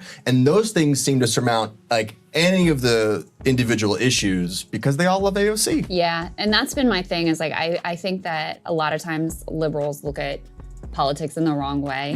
Like thinking that you can just go down a checklist of like, our issue set is more popular if you poll it than their issue set, when that sense of like, this person's a fighter, this person stands for something, this person isn't just like pandering to me, they're gonna get in there and they're gonna mix things up. Those personality traits and that energy and that celebrity, frankly, I think is also really important. Is kind of the common thread that connects why you would vote for a Donald Trump and then check the ballot for AOC. Great job with these, Griffin. They This all was loved really Liz interesting. Cheney, though. Oh, well, I mean, that's a uniter across the board, right? Should have left that in the cut. Also, I love when you come on the show, and for people who know producer Griffin, follow producer Griffin, he's doing sort of a Ron Burgundy look today.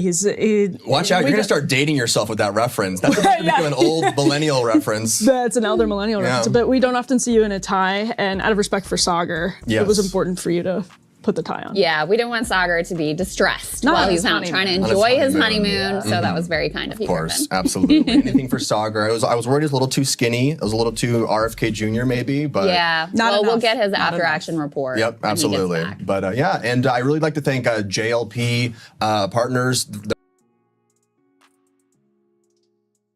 How you doing, chat? How we doing? How we doing?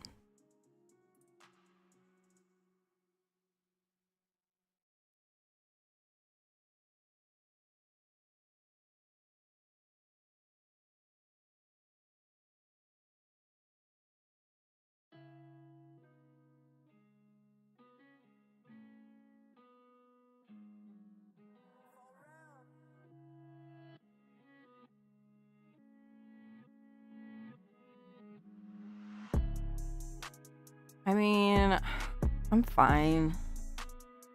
I don't know.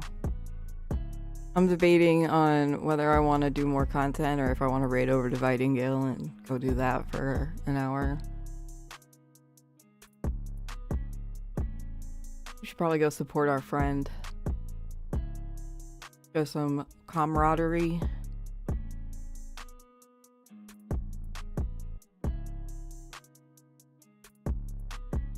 Ronaldo, you're tired and in bed. Well, that sounds cozy at least.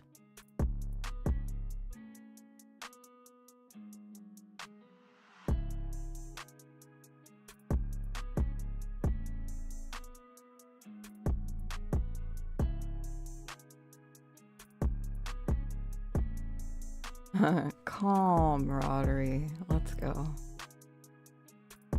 Alright.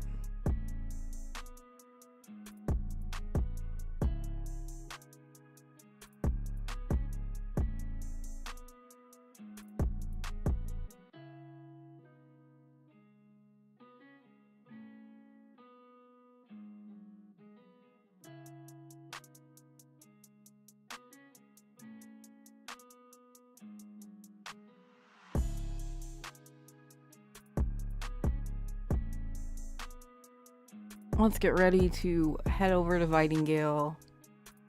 Everyone, check out Vitingale at twitch.tv/Vitingale, like Nightingale, but with a V. Thank you so much for hanging out with me today.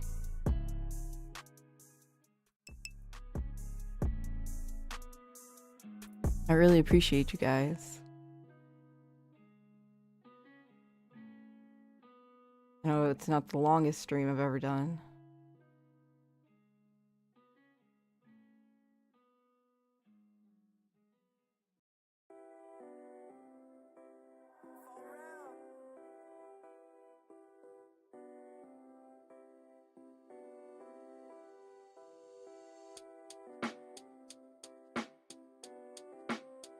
Alright, I'm gonna go ahead and say bye-bye.